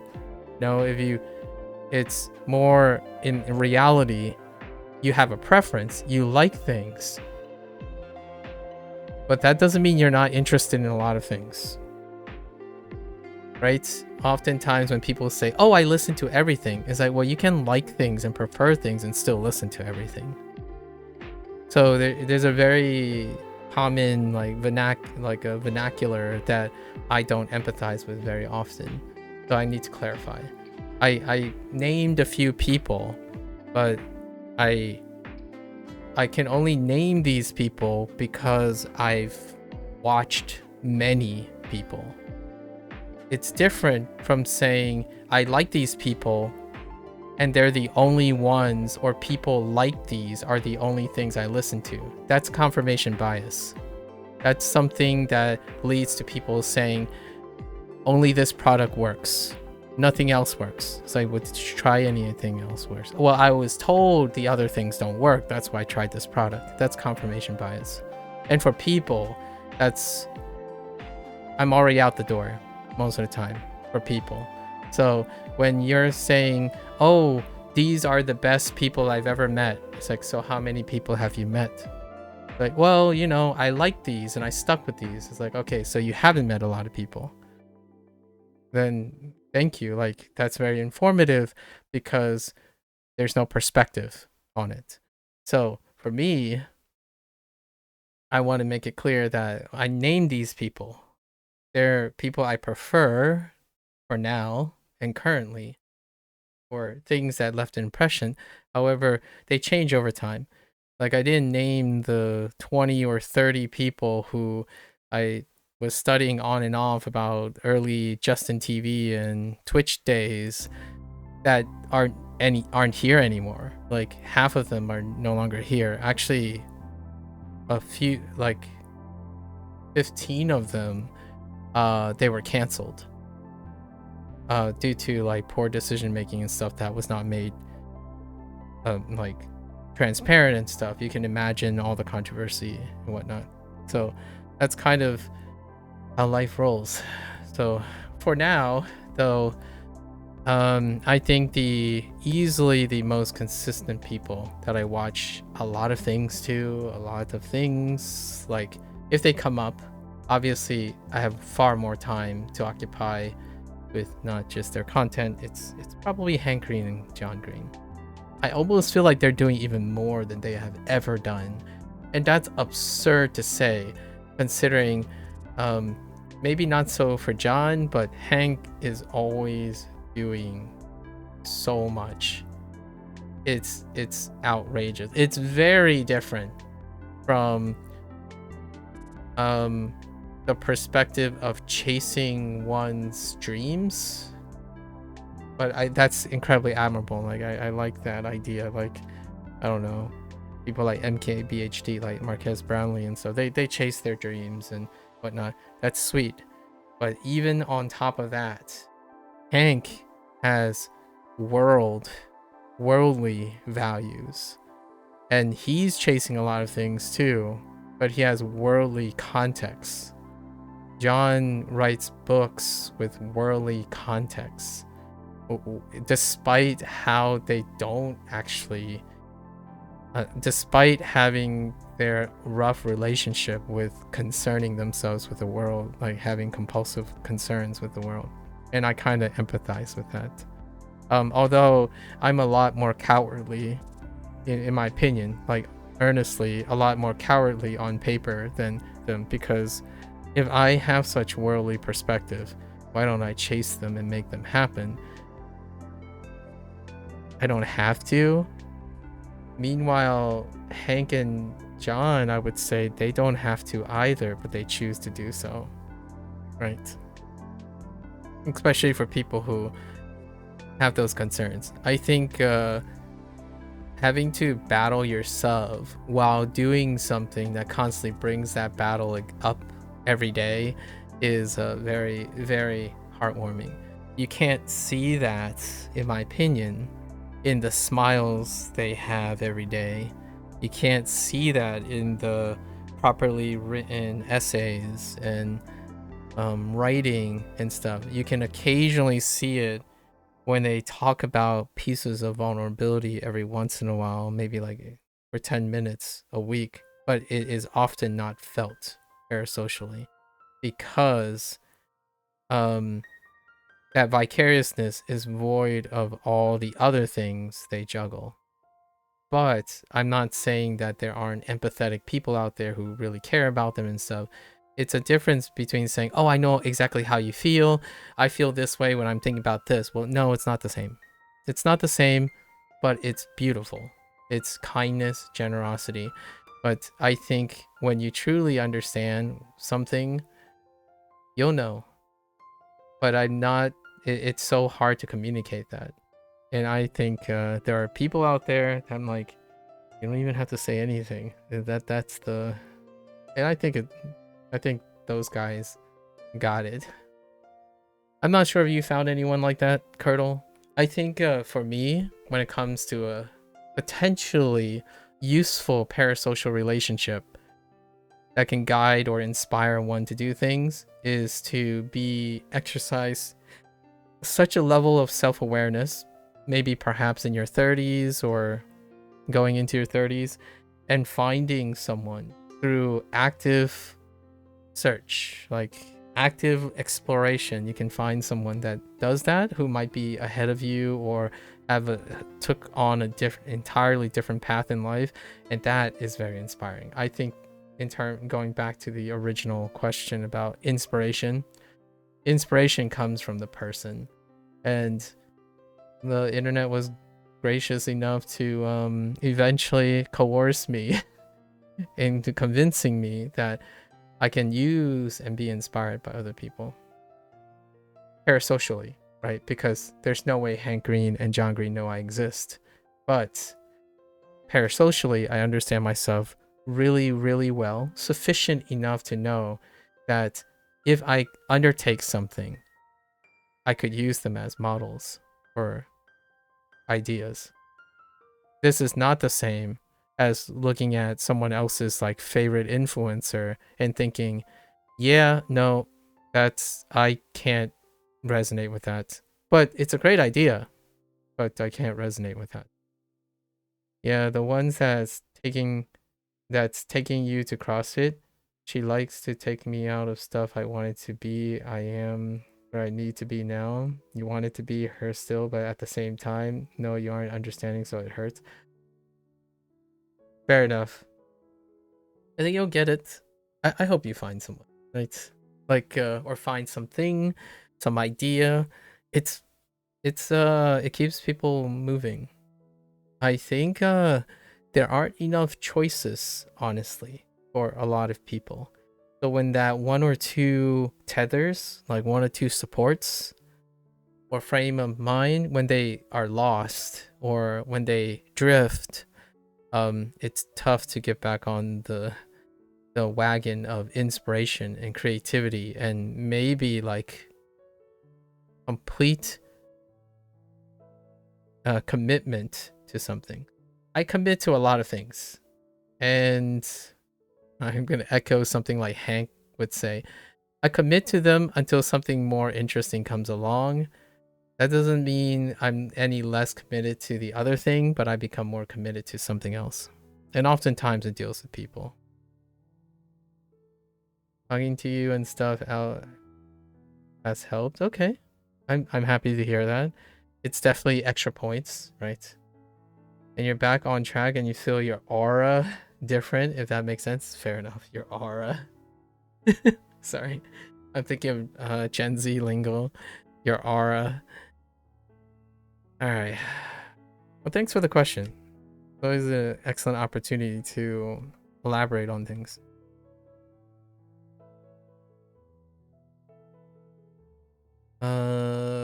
I had to tone check Bang Mang. Is it 4 or is it 1? What do we have here? We have bricks, a caliper,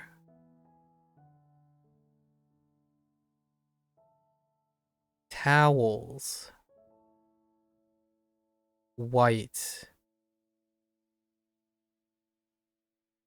And what is this?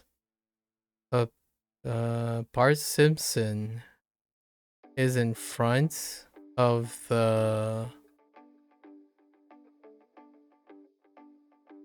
chapel with brick. Oh, he put like a brick in a towel, in a white towel to take out something. But what is the measurement for? Oh, we're just gonna go with, it's not Bang Mang. No, yeah, it's Bang Mang. 帮忙，他来找人帮忙。 We don't need the Then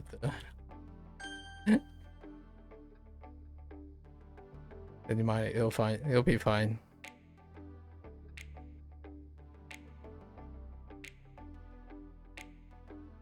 The heck? Is that 大楼？大楼，这栋大楼 Still a multi-story building? 签，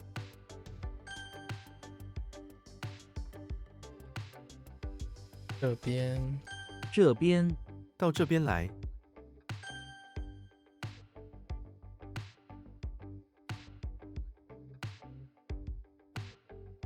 南秀 南秀 I had a little problem here, right? Oh, yeah. 难受，我的胃很难受。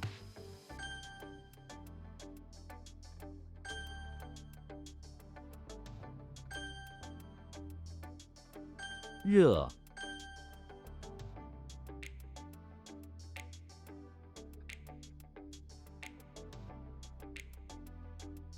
现在，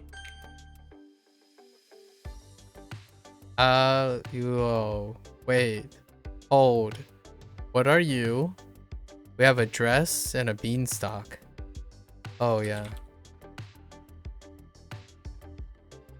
表面，粗糙的表面，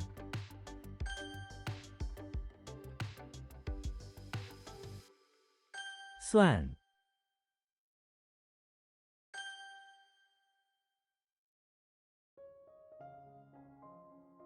Dang it, which one is it?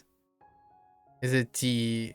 Is it D? D? Oh no, snake.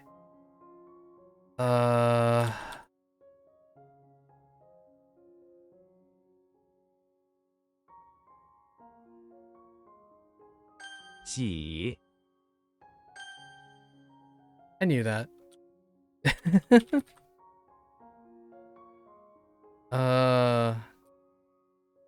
Ooh.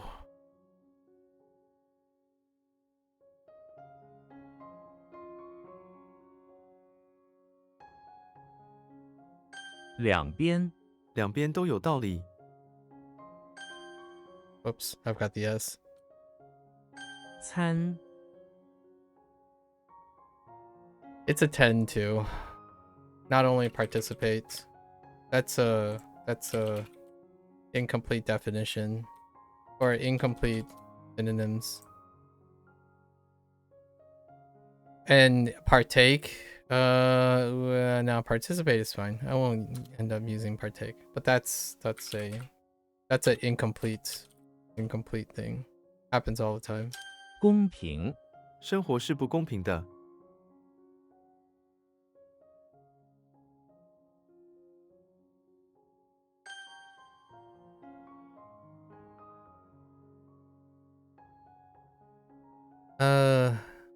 主页，你可以在主页上找到更多信息。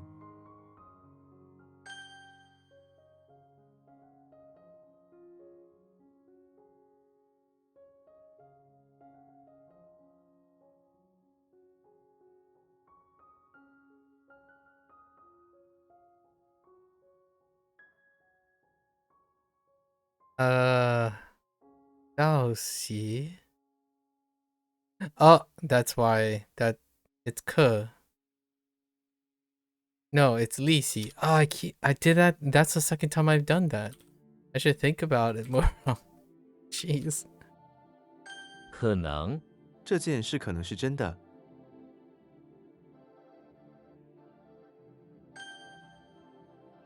I should have thought about that earlier.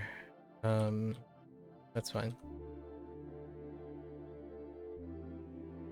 明快，明快的笔调，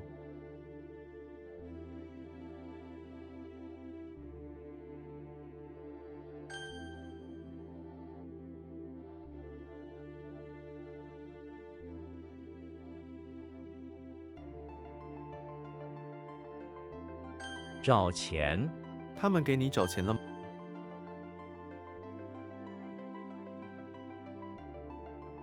灯，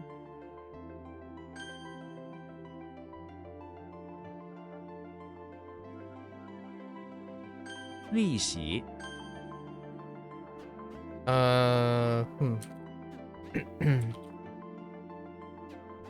长久，长久之计， Oh boy.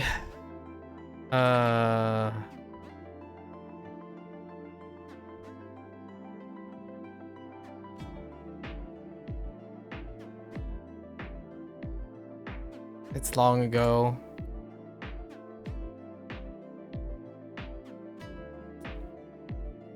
Yep. I'm gonna end up hitting every single version or interpretation of "It's been a while" or "It's a while" of that until we get all of them. 做饭，我每天都做饭。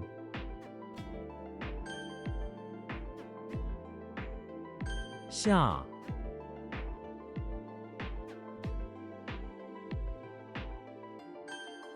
Okay.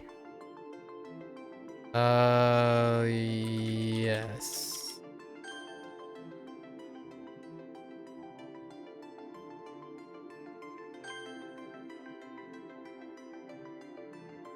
Whoops. 会，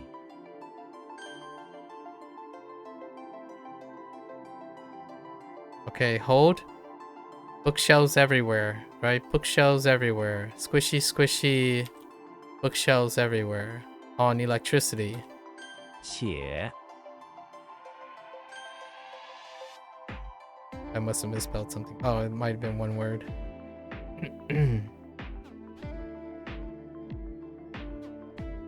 觉得，我觉得 Oh. 今天的天气很好。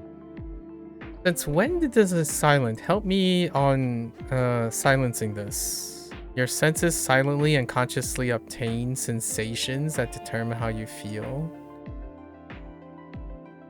Silently and unconsciously obtain.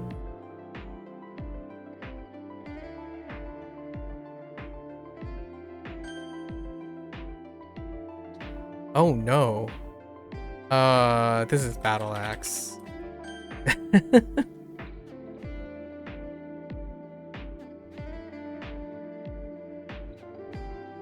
非常，这非常好吃。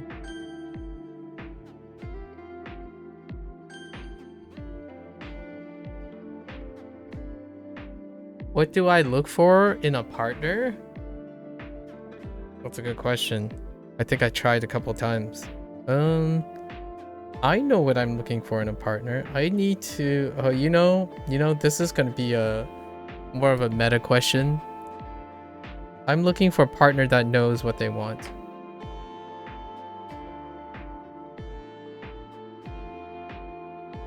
So this is a little bit more, that's as concise as I can get. But let me I'll try to explain a longer sentence. So the short answer is, the one thing that I look for in a partner is clarity. So if the partner has clarity, so things like what they want, what they think, how they express things, it has clarity. So that's what I look for. Now, why do I settle on this concise phrase if I wanted something very concise? The slightly longer answer is, with that is a bridge for communication. If they are able to communicate with me with clarity, then we can make it work, regardless of the stuff. I can learn to love the things they love. They can learn to love the things I love, etc., etc. With clarity and open communication, that is the most concise version of having two people that are different people, right? Two people who can't possibly be the same become partners. Now, if we go further out and start thinking about all the, in my opinion, the superficial stuff, like things beyond superficial, you'll constantly go back to, oh, can they express this to you? Can they talk with this to you? Can they compromise with you, right? In the end of the day, whatever the goals are, whatever their personalities are, whatever their wants and dislikes and likes and anger points and things that make them angry, if they are unable to concisely have open communication with you, then there's no chance to reach that bridge. So what do I look for in a partner? Open communication, probably. Not even empathy at first, because without communication, you can't even establish empathy. And when I mean by communication, we're not talking about simply oral communication. Behavioral and nonverbal communication is part of communication. So when this theoretical partner is around me, they can, if they can't say it, they can show it, right? They can read, right? If they can show something, they can also see and observe as well.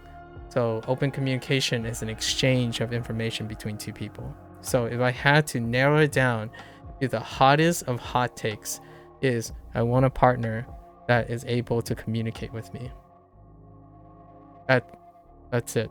Like, that's the most concise hot take I can have.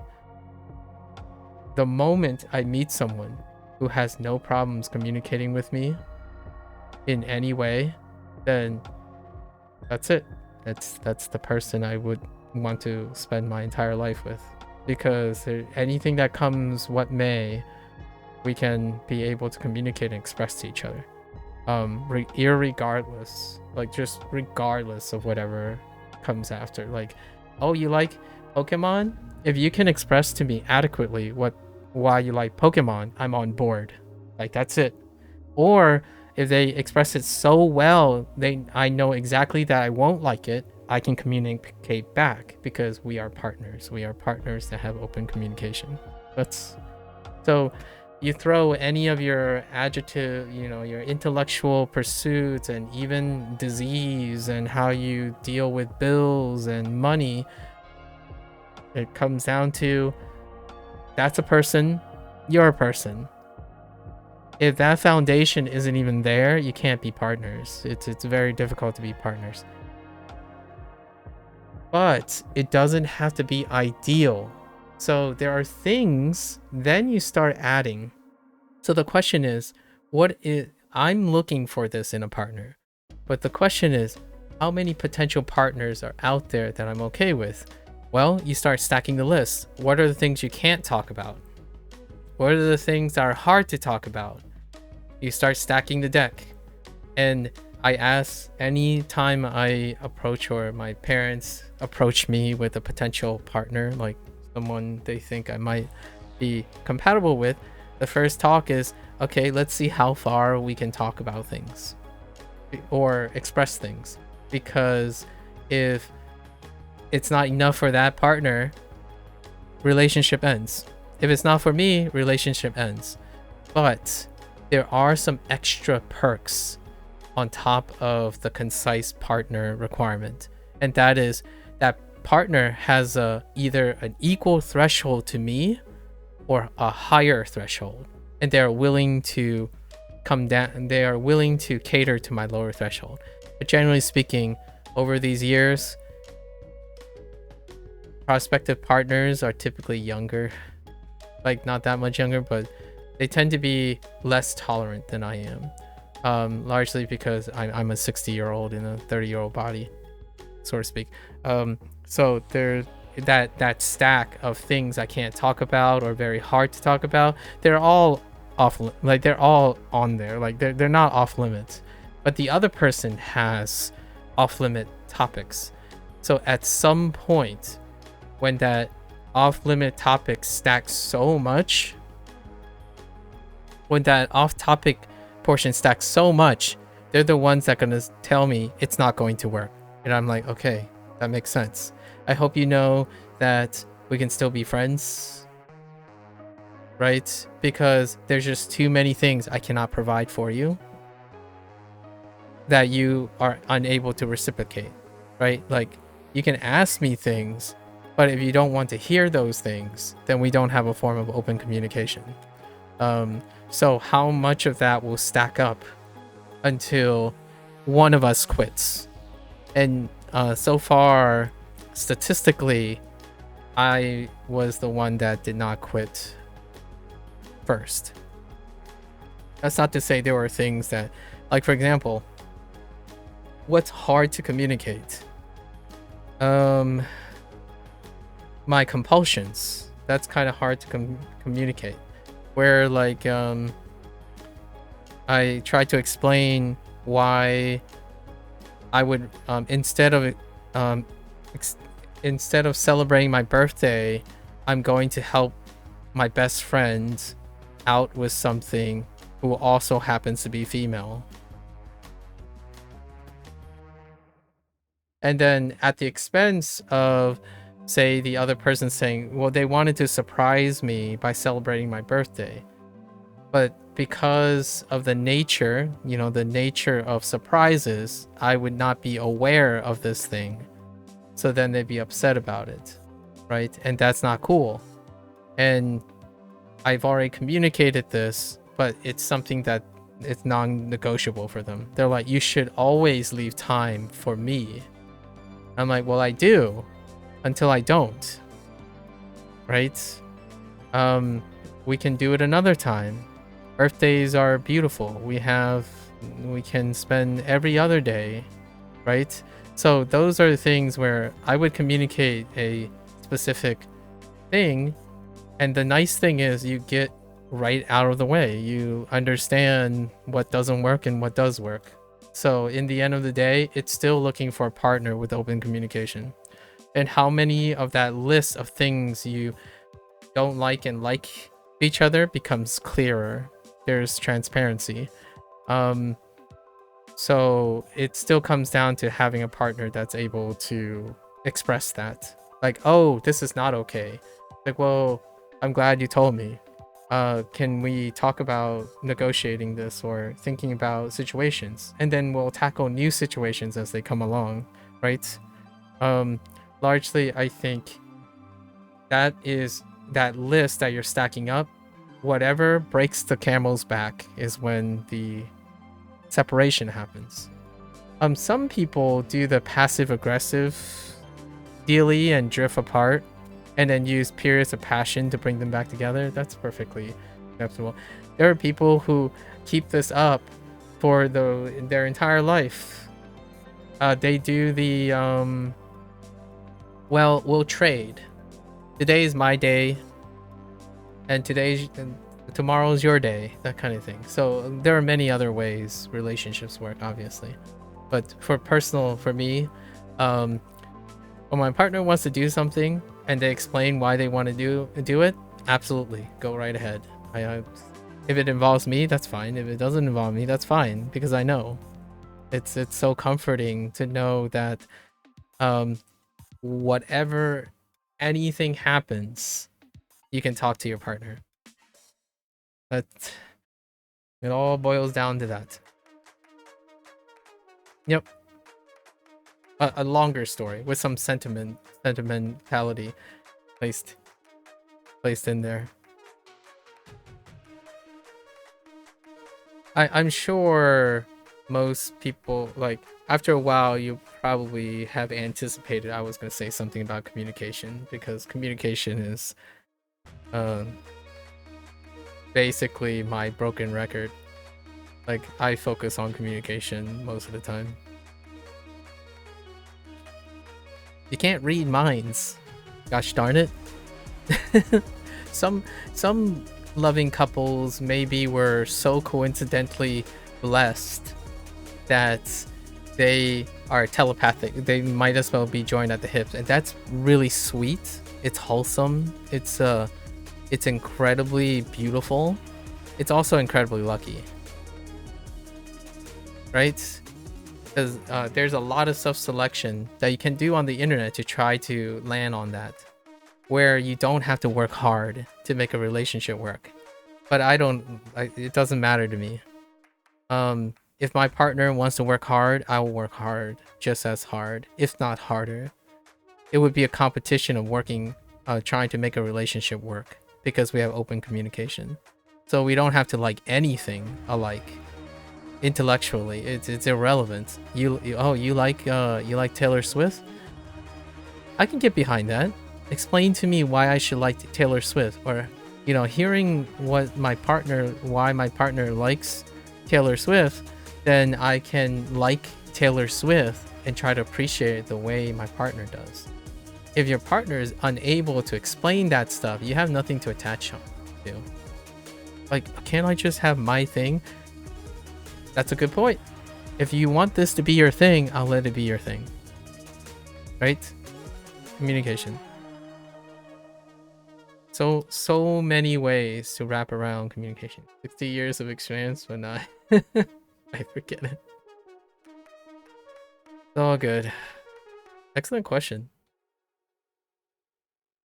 I'm getting a bit.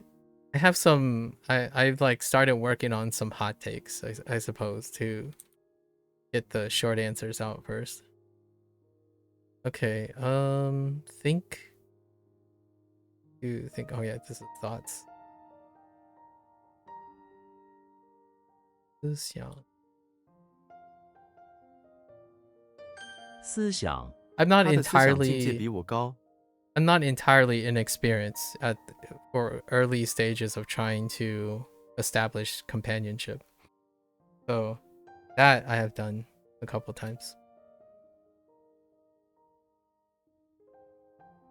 It was a mutual consensus on all of them.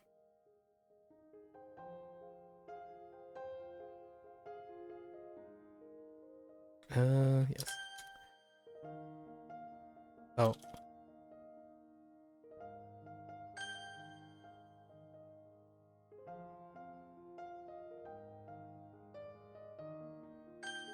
It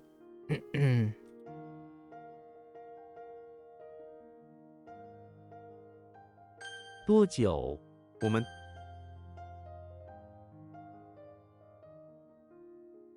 医生医生要他减肥，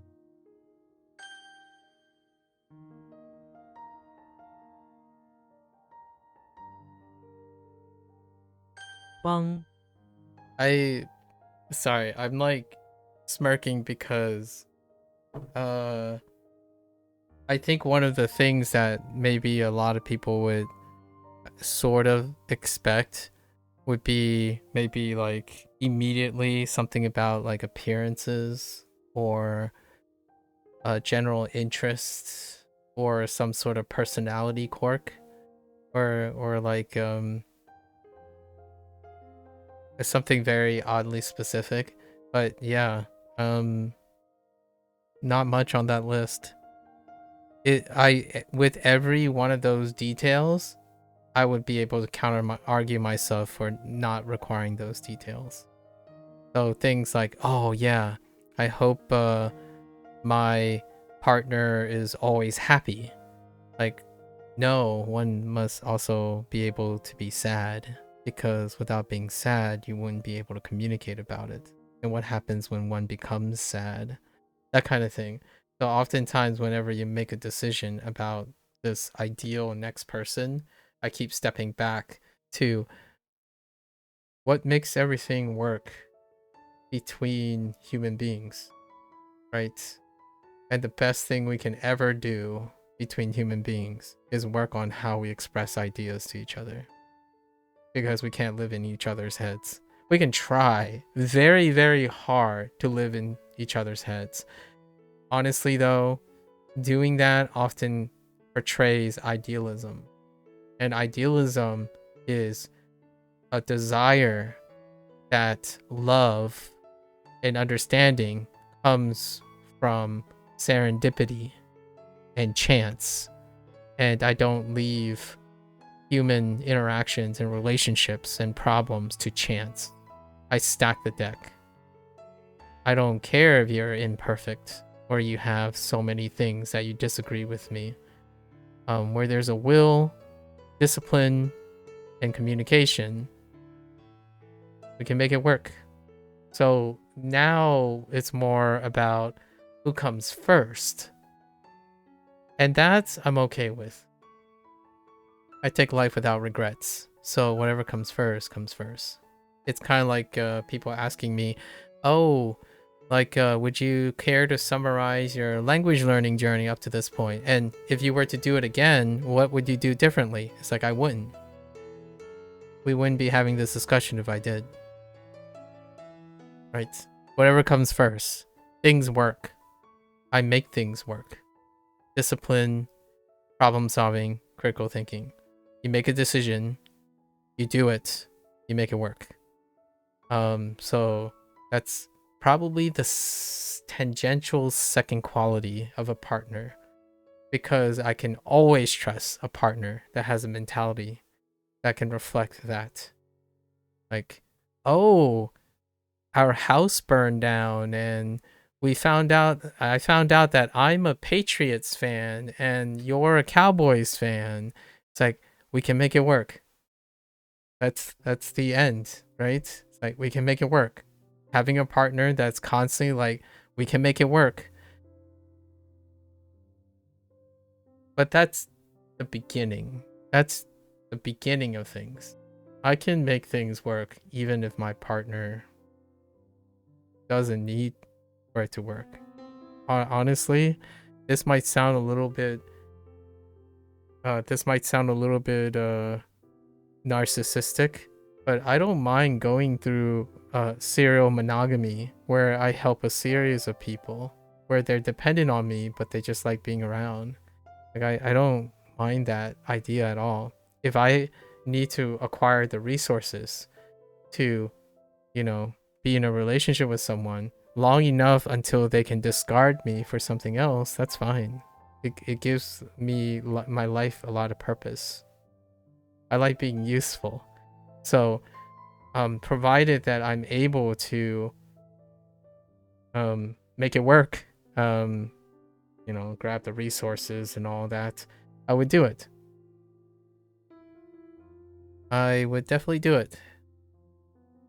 But this day and age, there's a combination of self-perceived independence and lots of self-selection behavior that doesn't line up with that.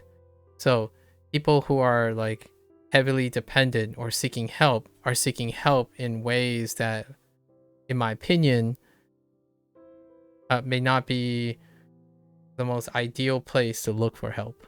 And I hope that changes in the future too. The internet convinces people to solve problems and whatnot by prescribing them. And they're generalized problems. They can't possibly know what your problems are and whatnot. So I'm always that guy who's like, seek help if it's a dependency problem, right?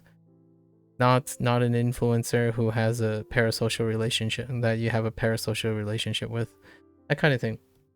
I'm thinking about like different types of partner arrangements. I think usually most of my here's one of the banes about the second quality of a partner. Open communication is great. I think that's a default, right? But tangentially would be people who desire, oh, I want someone who's enough like me that I don't have to explain things, right? You don't have to explain things because they do. And from time to time someone asks me, do you want someone that's similar to you? I'm like, I would hate myself. Now think about it this way, it's not a two-way street, it's a double standard here. When you are in a partner with someone who makes everything work, as in like they are capable of making everything work, then they are not dependent on each other. So to be long-time dependent partners, there's also some attachment or willing or motivation to share with each other. So oftentimes there's a asterisk. It would be a partner that makes things work, but also a partner that is substantially different from me. Because then we will have things to work on. We will have things that drive us to discover each other and be intellectually interested in each other, things to talk about. So it's compatibility and not compatibility at the same time. Lots of people like to think of the world as 0 and 1s and humans as 0 and 1s. It's like, oh yeah, compatibility is the secret to long-lasting partnership. Oh no, but it's the passion of opposites attract. Is like it's both. The complexity of human interaction is often both. And in this case, the ability to have open communication, which enables two people to be problem solvers, and then at the same time, that person and me being substantially different, so that we spend a lifetime exploring those differences. Problem solvers, ironically, typically want some sort of challenge or problems to be solving together, and or with each other, against, like, for each other, or with each other. So perhaps the second quality and the third quality with an asterisk is an active engagement in wanting to solve problems, right? Because I like solving people's problems, but I like solving our problems too.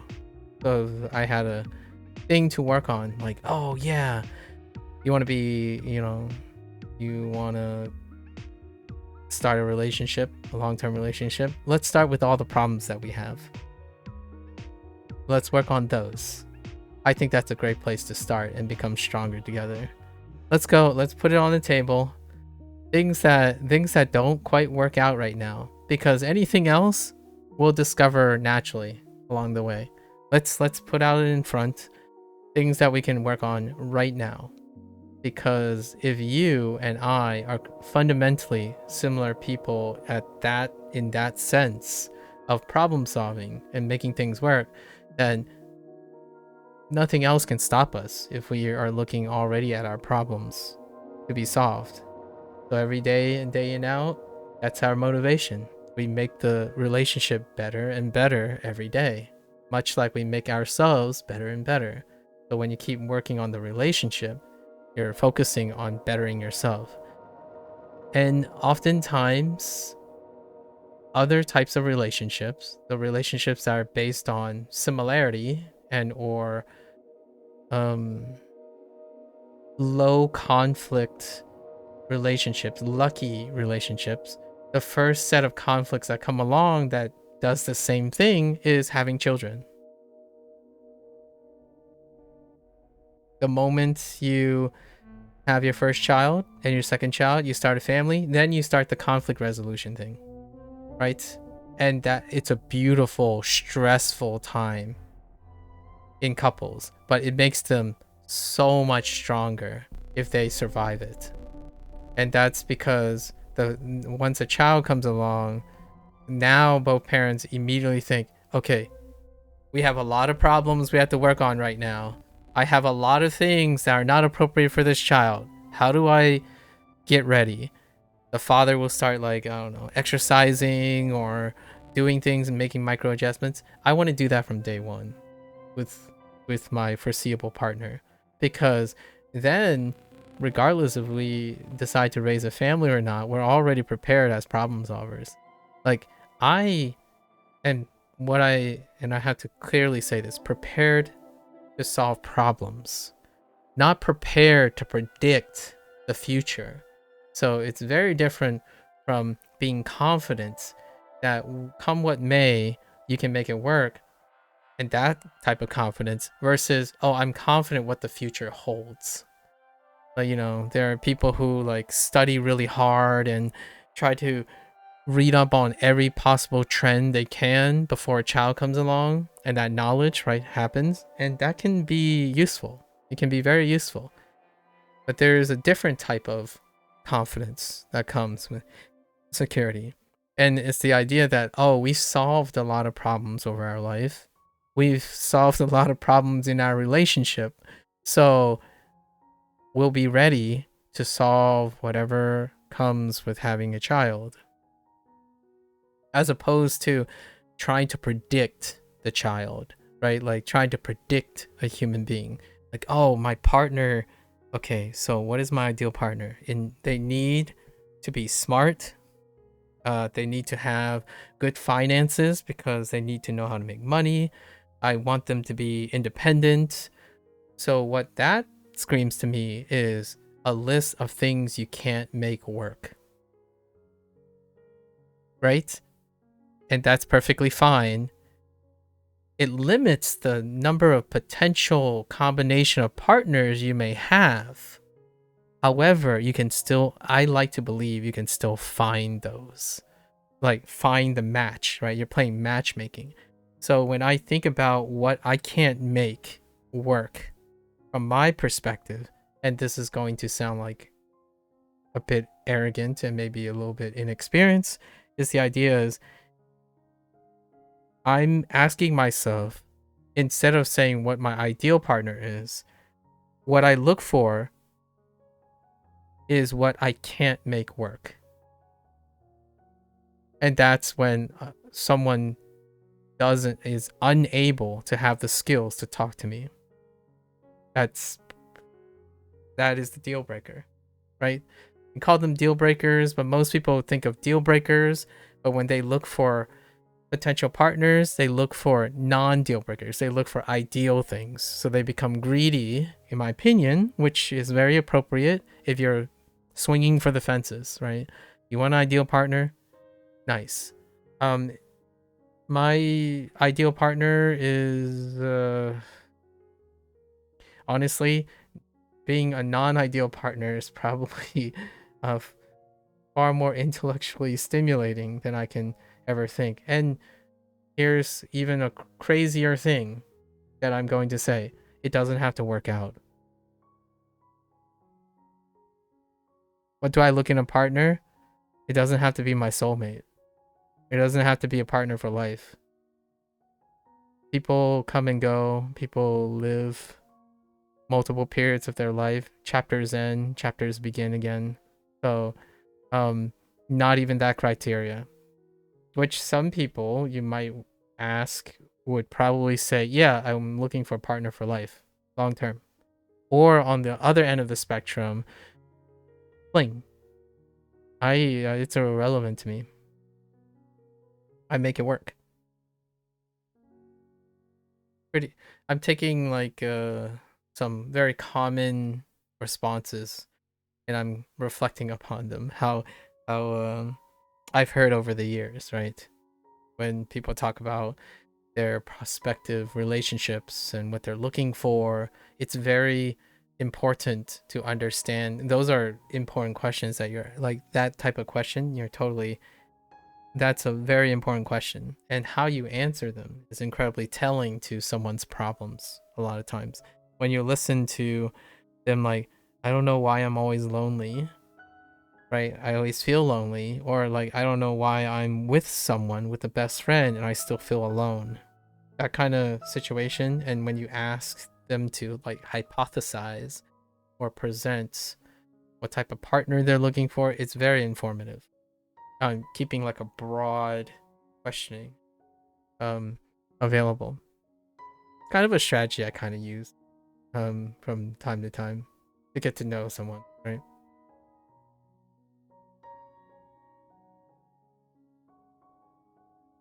Oh, wait, what's happening? Oh, wait.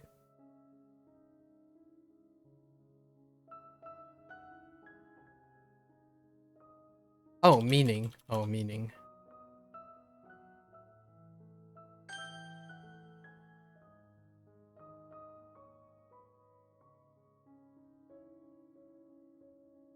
爬山，我可能会去爬山。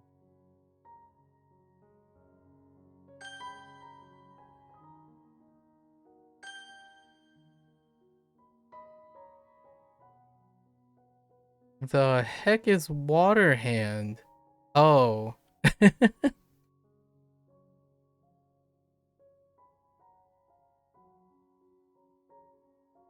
水手，他想 I don't want to talk about it.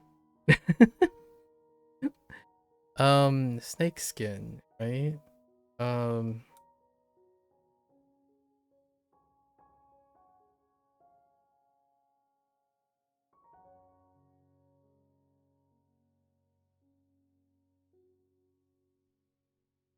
乙”，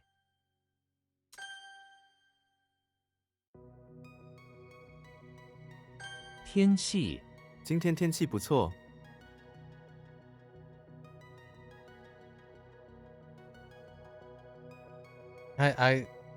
I'm not sure if you're interested in this, but sometimes I wonder if my parents are comfortable in the idea that both their children will end up like not in starting a family, because it's kind of common when you either have too much clairvoyance or awareness, and that demand creates too much of a demand on partnership, and then you have one that is too worldly traveled in order to serendipitously meet another partner as well. I'm kind of like describing my sister. So you have like two ends that are kind of extreme. So the odds of, it sounds like there would be a high percentage to enter a relationship, but honestly, in practice, having a high level of self-awareness and expressive thoughts places a lot of demand, and a demand on the people that I would typically meet these days. And my sister has an entirely different other restrictions, so it's not as easy as it sounds on paper. Like, yeah, sure, you can make things work, but there's guilt. Guilt closed the chapter on many of the long distance relationships, or prospective long distance relationships. At least personally in my life. Guilt is a very, very a difficult thing for me to navigate with someone else.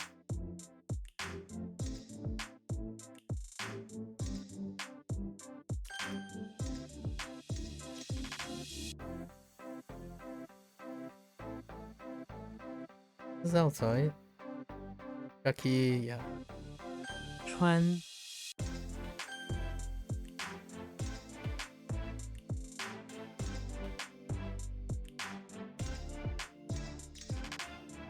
推，对，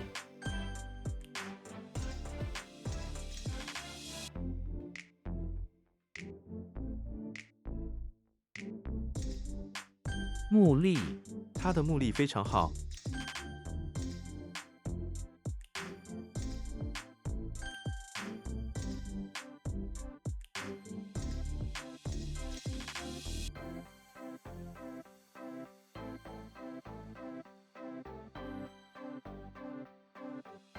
认出，我在人群中认出了一位朋友。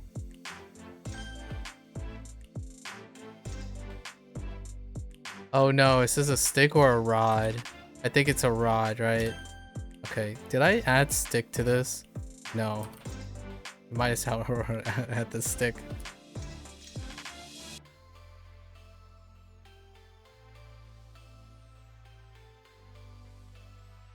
小心，他说话、做事都很小心。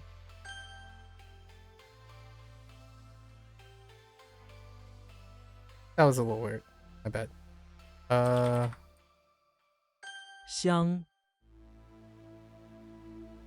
Oh, there's something different about this too. Oh no.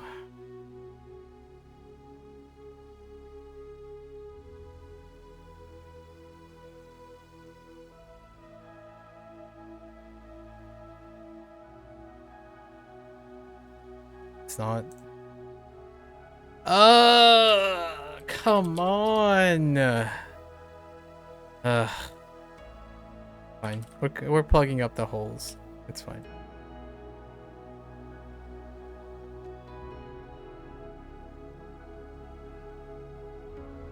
中心，市中心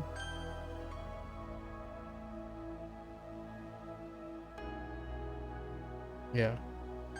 方，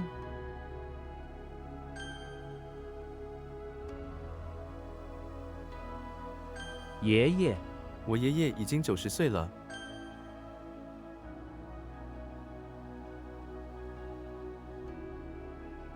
哪，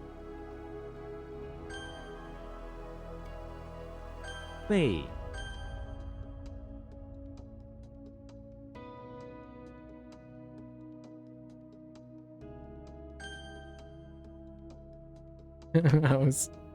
，I was still 丝 hesitant.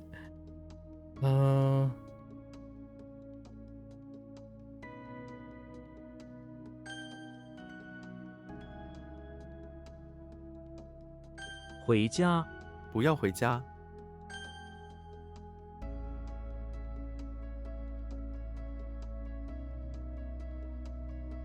学生，我是学生。 Whoa. What are you? Do we just go with many? Is this one of the exceptions? Okay. Yeah. Okay. Fine. 正午，正午时最热。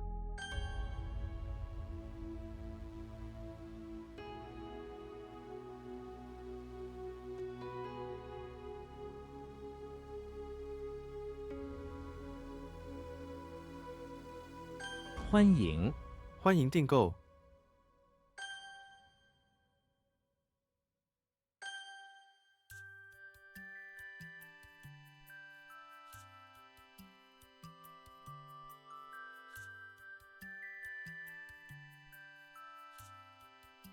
称号，他配得上模范教师的称号。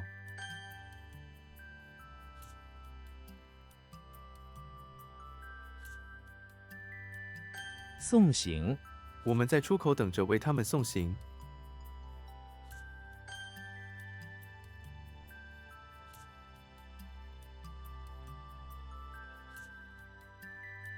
奶，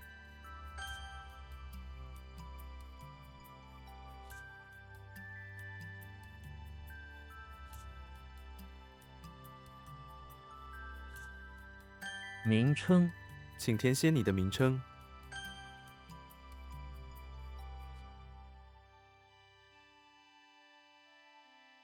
排队，请在这里排队。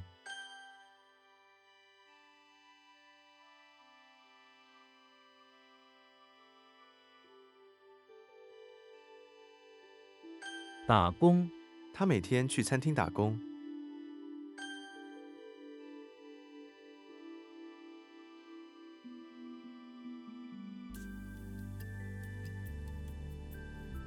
Wait.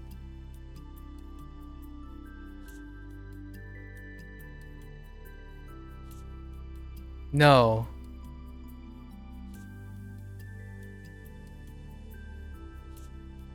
偏，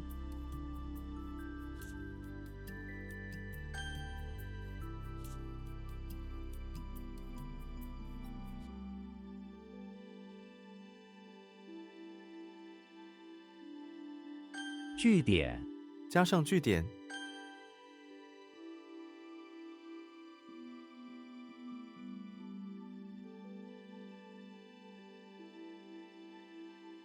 请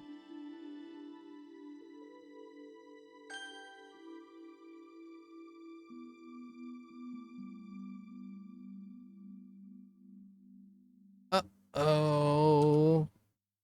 中和，这个药物可以中和毒素。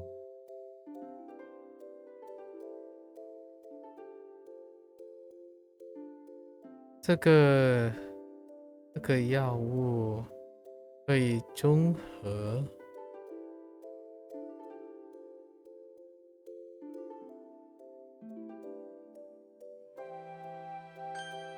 Oh dang.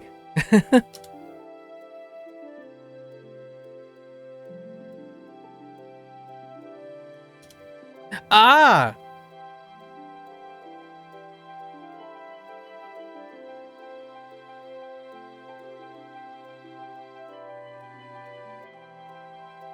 Oh, Yongbu. Oh my gosh, I read Sha and Bu again. That's a common mistake for me. That's fine. I should have looked a little closer. That didn't sound right. This was declaration, right? I had a problem with this for a while.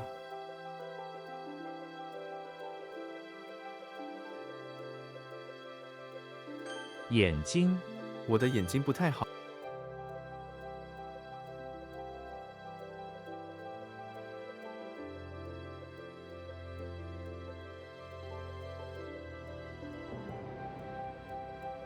永远，他永远只想到自己。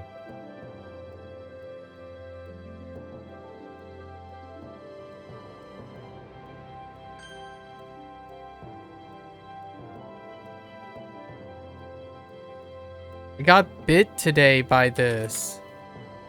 Ah! Ah, I got bit by both. Oh my gosh, I got bit by both. Oh my gosh, dude. Please. Oh my heckin', I got bit by both HanziHero and Wanikani. I would think Kevin would be at least be able to do that. Dang. Wow. Yikes. That triggers me. I'm really triggered now. Can't you see how angry I am? Ooh. Blood boil. That's a blood boil right there. I'm so angry right now. 句子，读这个句子， So angry. I'm angry typing.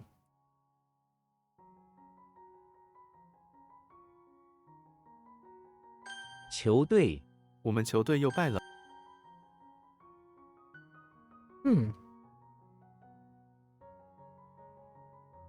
It's the toilet. Bathroom. 为， Oh, come on. Hamper. Oh, that's fine. 起，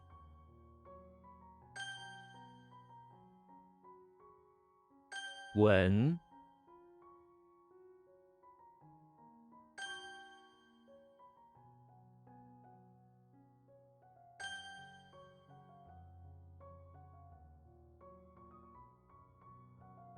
永不，我永不会忘记这美好的时刻。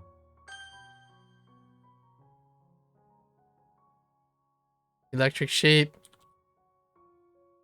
夜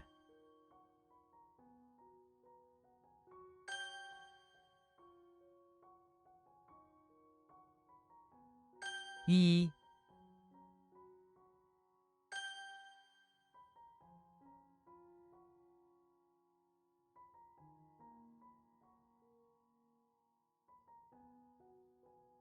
是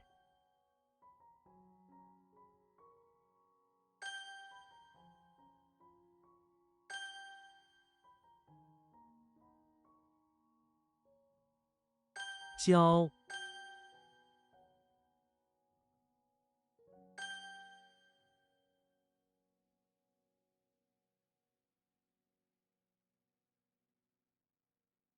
主要 家庭主要成员，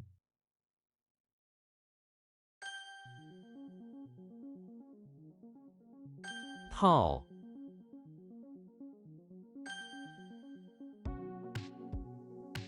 海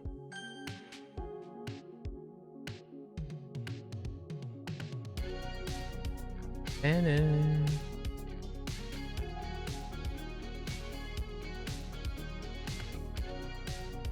Oh, I don't know who's doing the stretching. I think I got it. 挺 Alright, that's not too bad. We did well today. With a few synonyms and plugging. We plugged up some more holes. Plumbing. Doing a lot of plumbing lately. Tons of plumbing. That's pretty good. Let's see. Plumbing. This is plumbing. Oh, that was a misread, but that's fine. And misreads are misreads. Human error. Plumbing. More plumbing. Plumbing. Plumbing. Oh, that's a misread. So I had two misreads. Common turn of phrase. Common ones. That human error. But you see it enough. Occasionally it happens. A pretty good day. Very good day. We're getting it. Getting it. So, heckin' mother.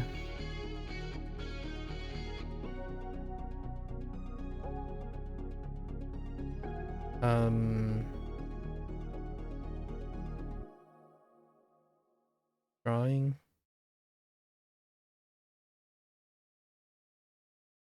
Smoker.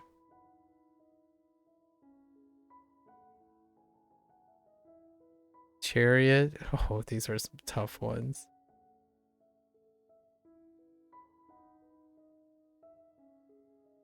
The heck? Straight? Oh my gosh. This line of stuff is scary. Yeah, this line is a smoke chariot and straight. Oh, that's really scary. In the future.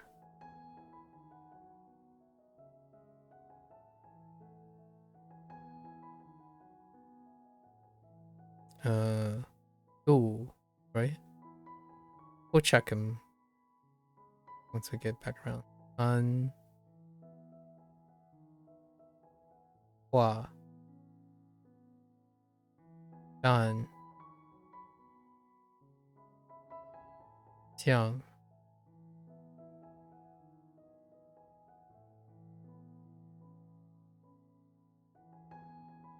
Dang it.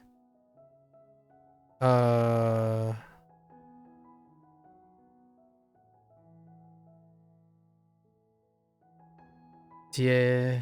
Yeah. Yeah.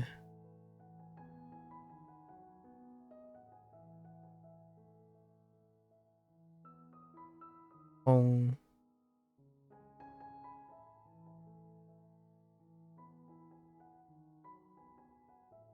I already screwed this up, right? It's so hard to know who is in the is Shrek. Sure.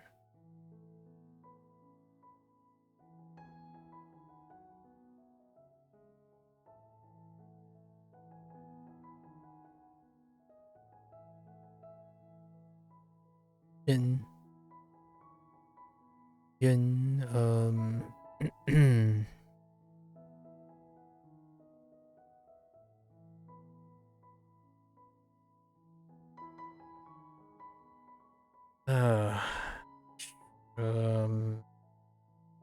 Yeah, I have no idea. Zhi. Where's it zhi? Where's it zhi? We'll check it later.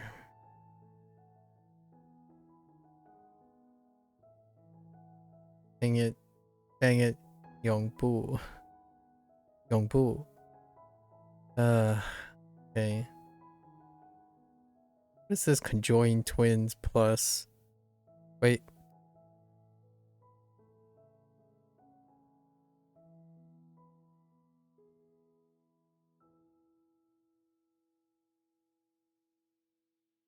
I've already forgotten what bian means. Get a road? Oh, it's everywhere. Oh, okay. Yeah. I got it. I got you.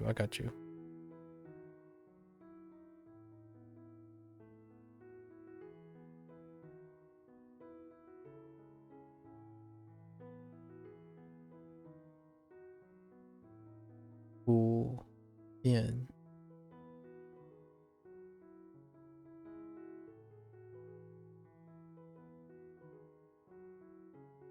努力。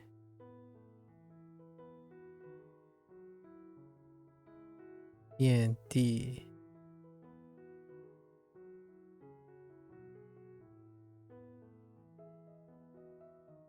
悲船。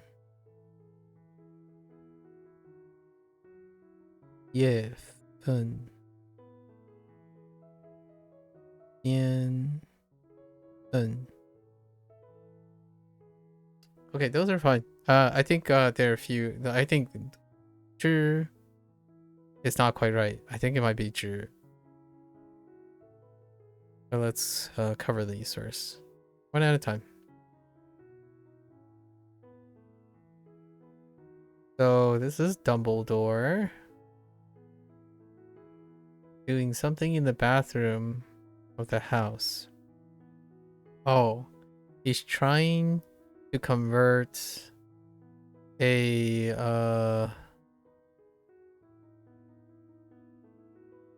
bucket that's on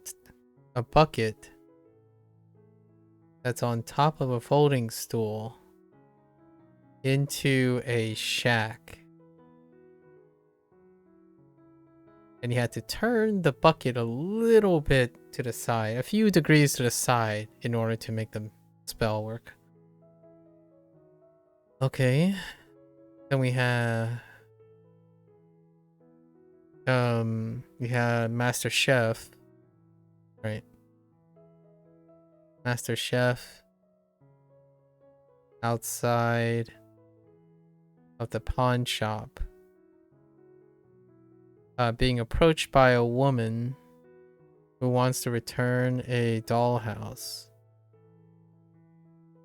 And he graciously accepted in order to resolve the problem peacefully.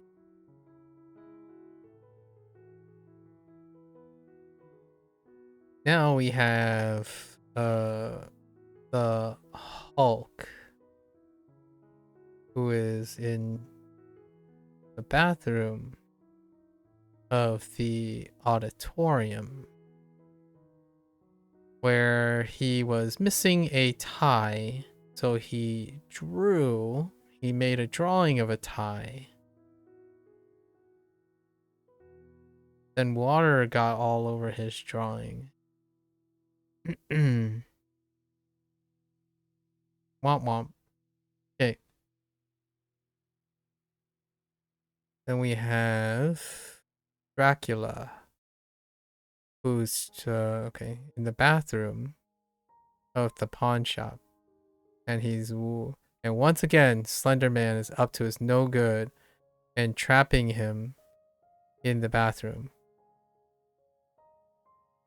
And it can't be helped. Dracula can't escape because it's sunny outside. He'll just burn to death. I don't know where the ground went though. So, however, he could escape. However, it's sunny outside. So, he'll go up in smoke. Okay. Now we have Xena. This one's a little weird. Xena is in the bathroom of the chapel preparing for she's in disguise with a mustache preparing for a monk orientation, but in despite of that she accidentally ended up dropping a mustache and being outed not a monk. One of the monks inquired about it. She still had her sword on her back. That was the thing. Then we have Jimmy Neutron. Right. What is this part? Jimmy Neutron. This one got really dark. Jimmy Neutron is in front of the electricity plant.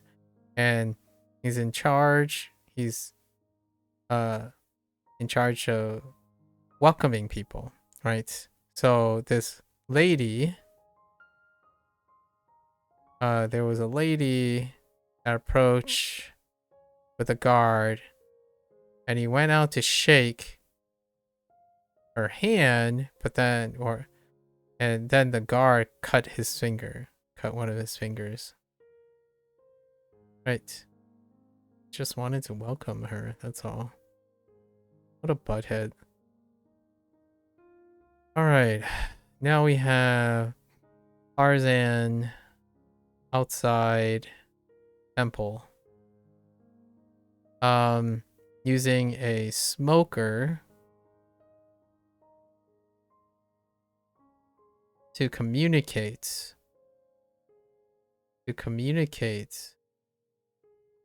with people down the road.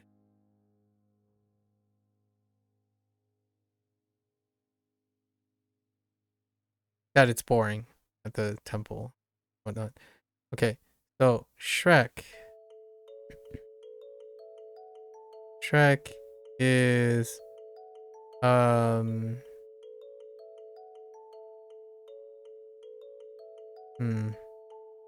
this one's a little weird, right? Shrek is in the bathroom of the house where he is helping. Oh wait, is it the basement? It's the basement. Sure. Right. Yeah, basement. That's a better place for this to happen instead of the bathroom. So, in the basement of the house, trying to help Slender Man with acquiring a mouth. So he tries to use a cross and whack it with a walking broom. It's no use. And use is the key word. Now we have Yugi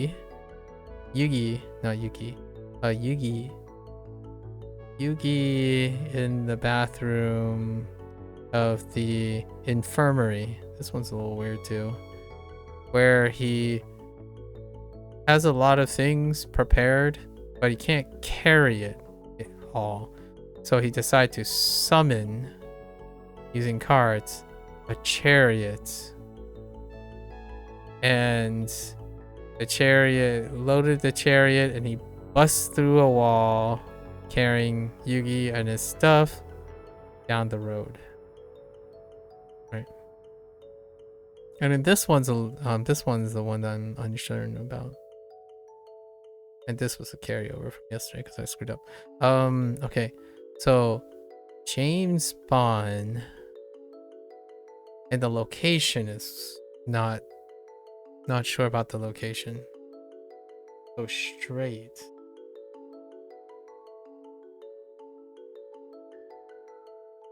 I honestly have no idea. Oh, because it's 2. Does that help? Oh yeah, see I got this wrong twice too. So does that help? In the house. James Bond is in the house. Oh, it does help actually now. It's because I have the roof.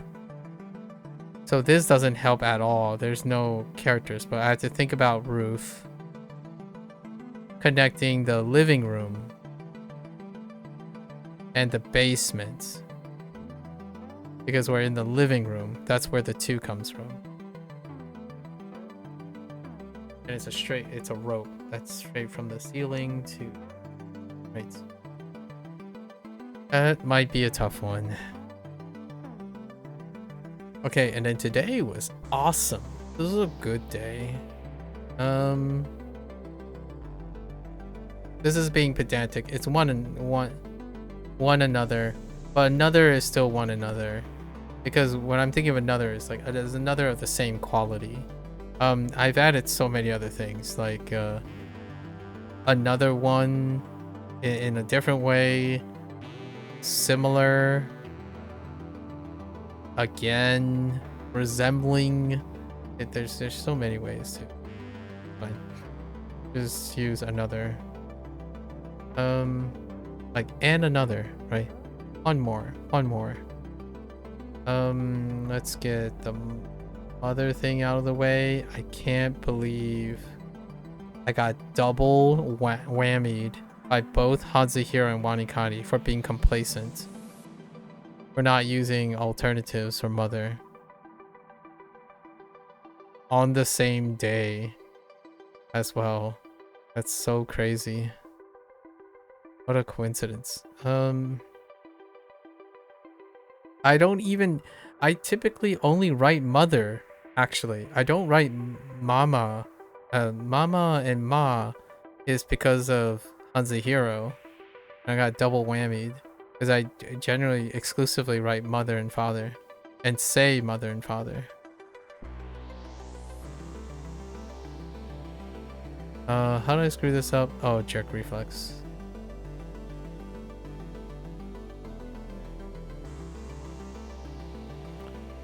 Oof. That is one sloppy looking. Whoops.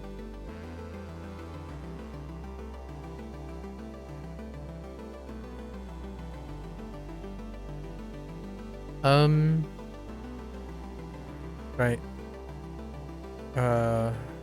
Li Xi. Womp womp.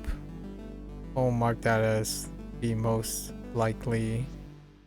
Chun is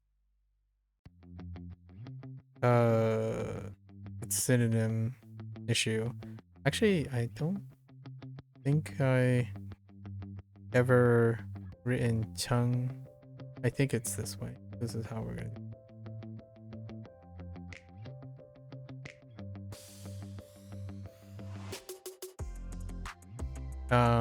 To participate, but attend is part of the stuff too.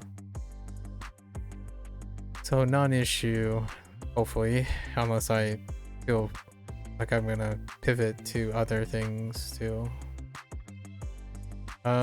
This one was a misread. It's a very common one off the boo. So Yong boo never.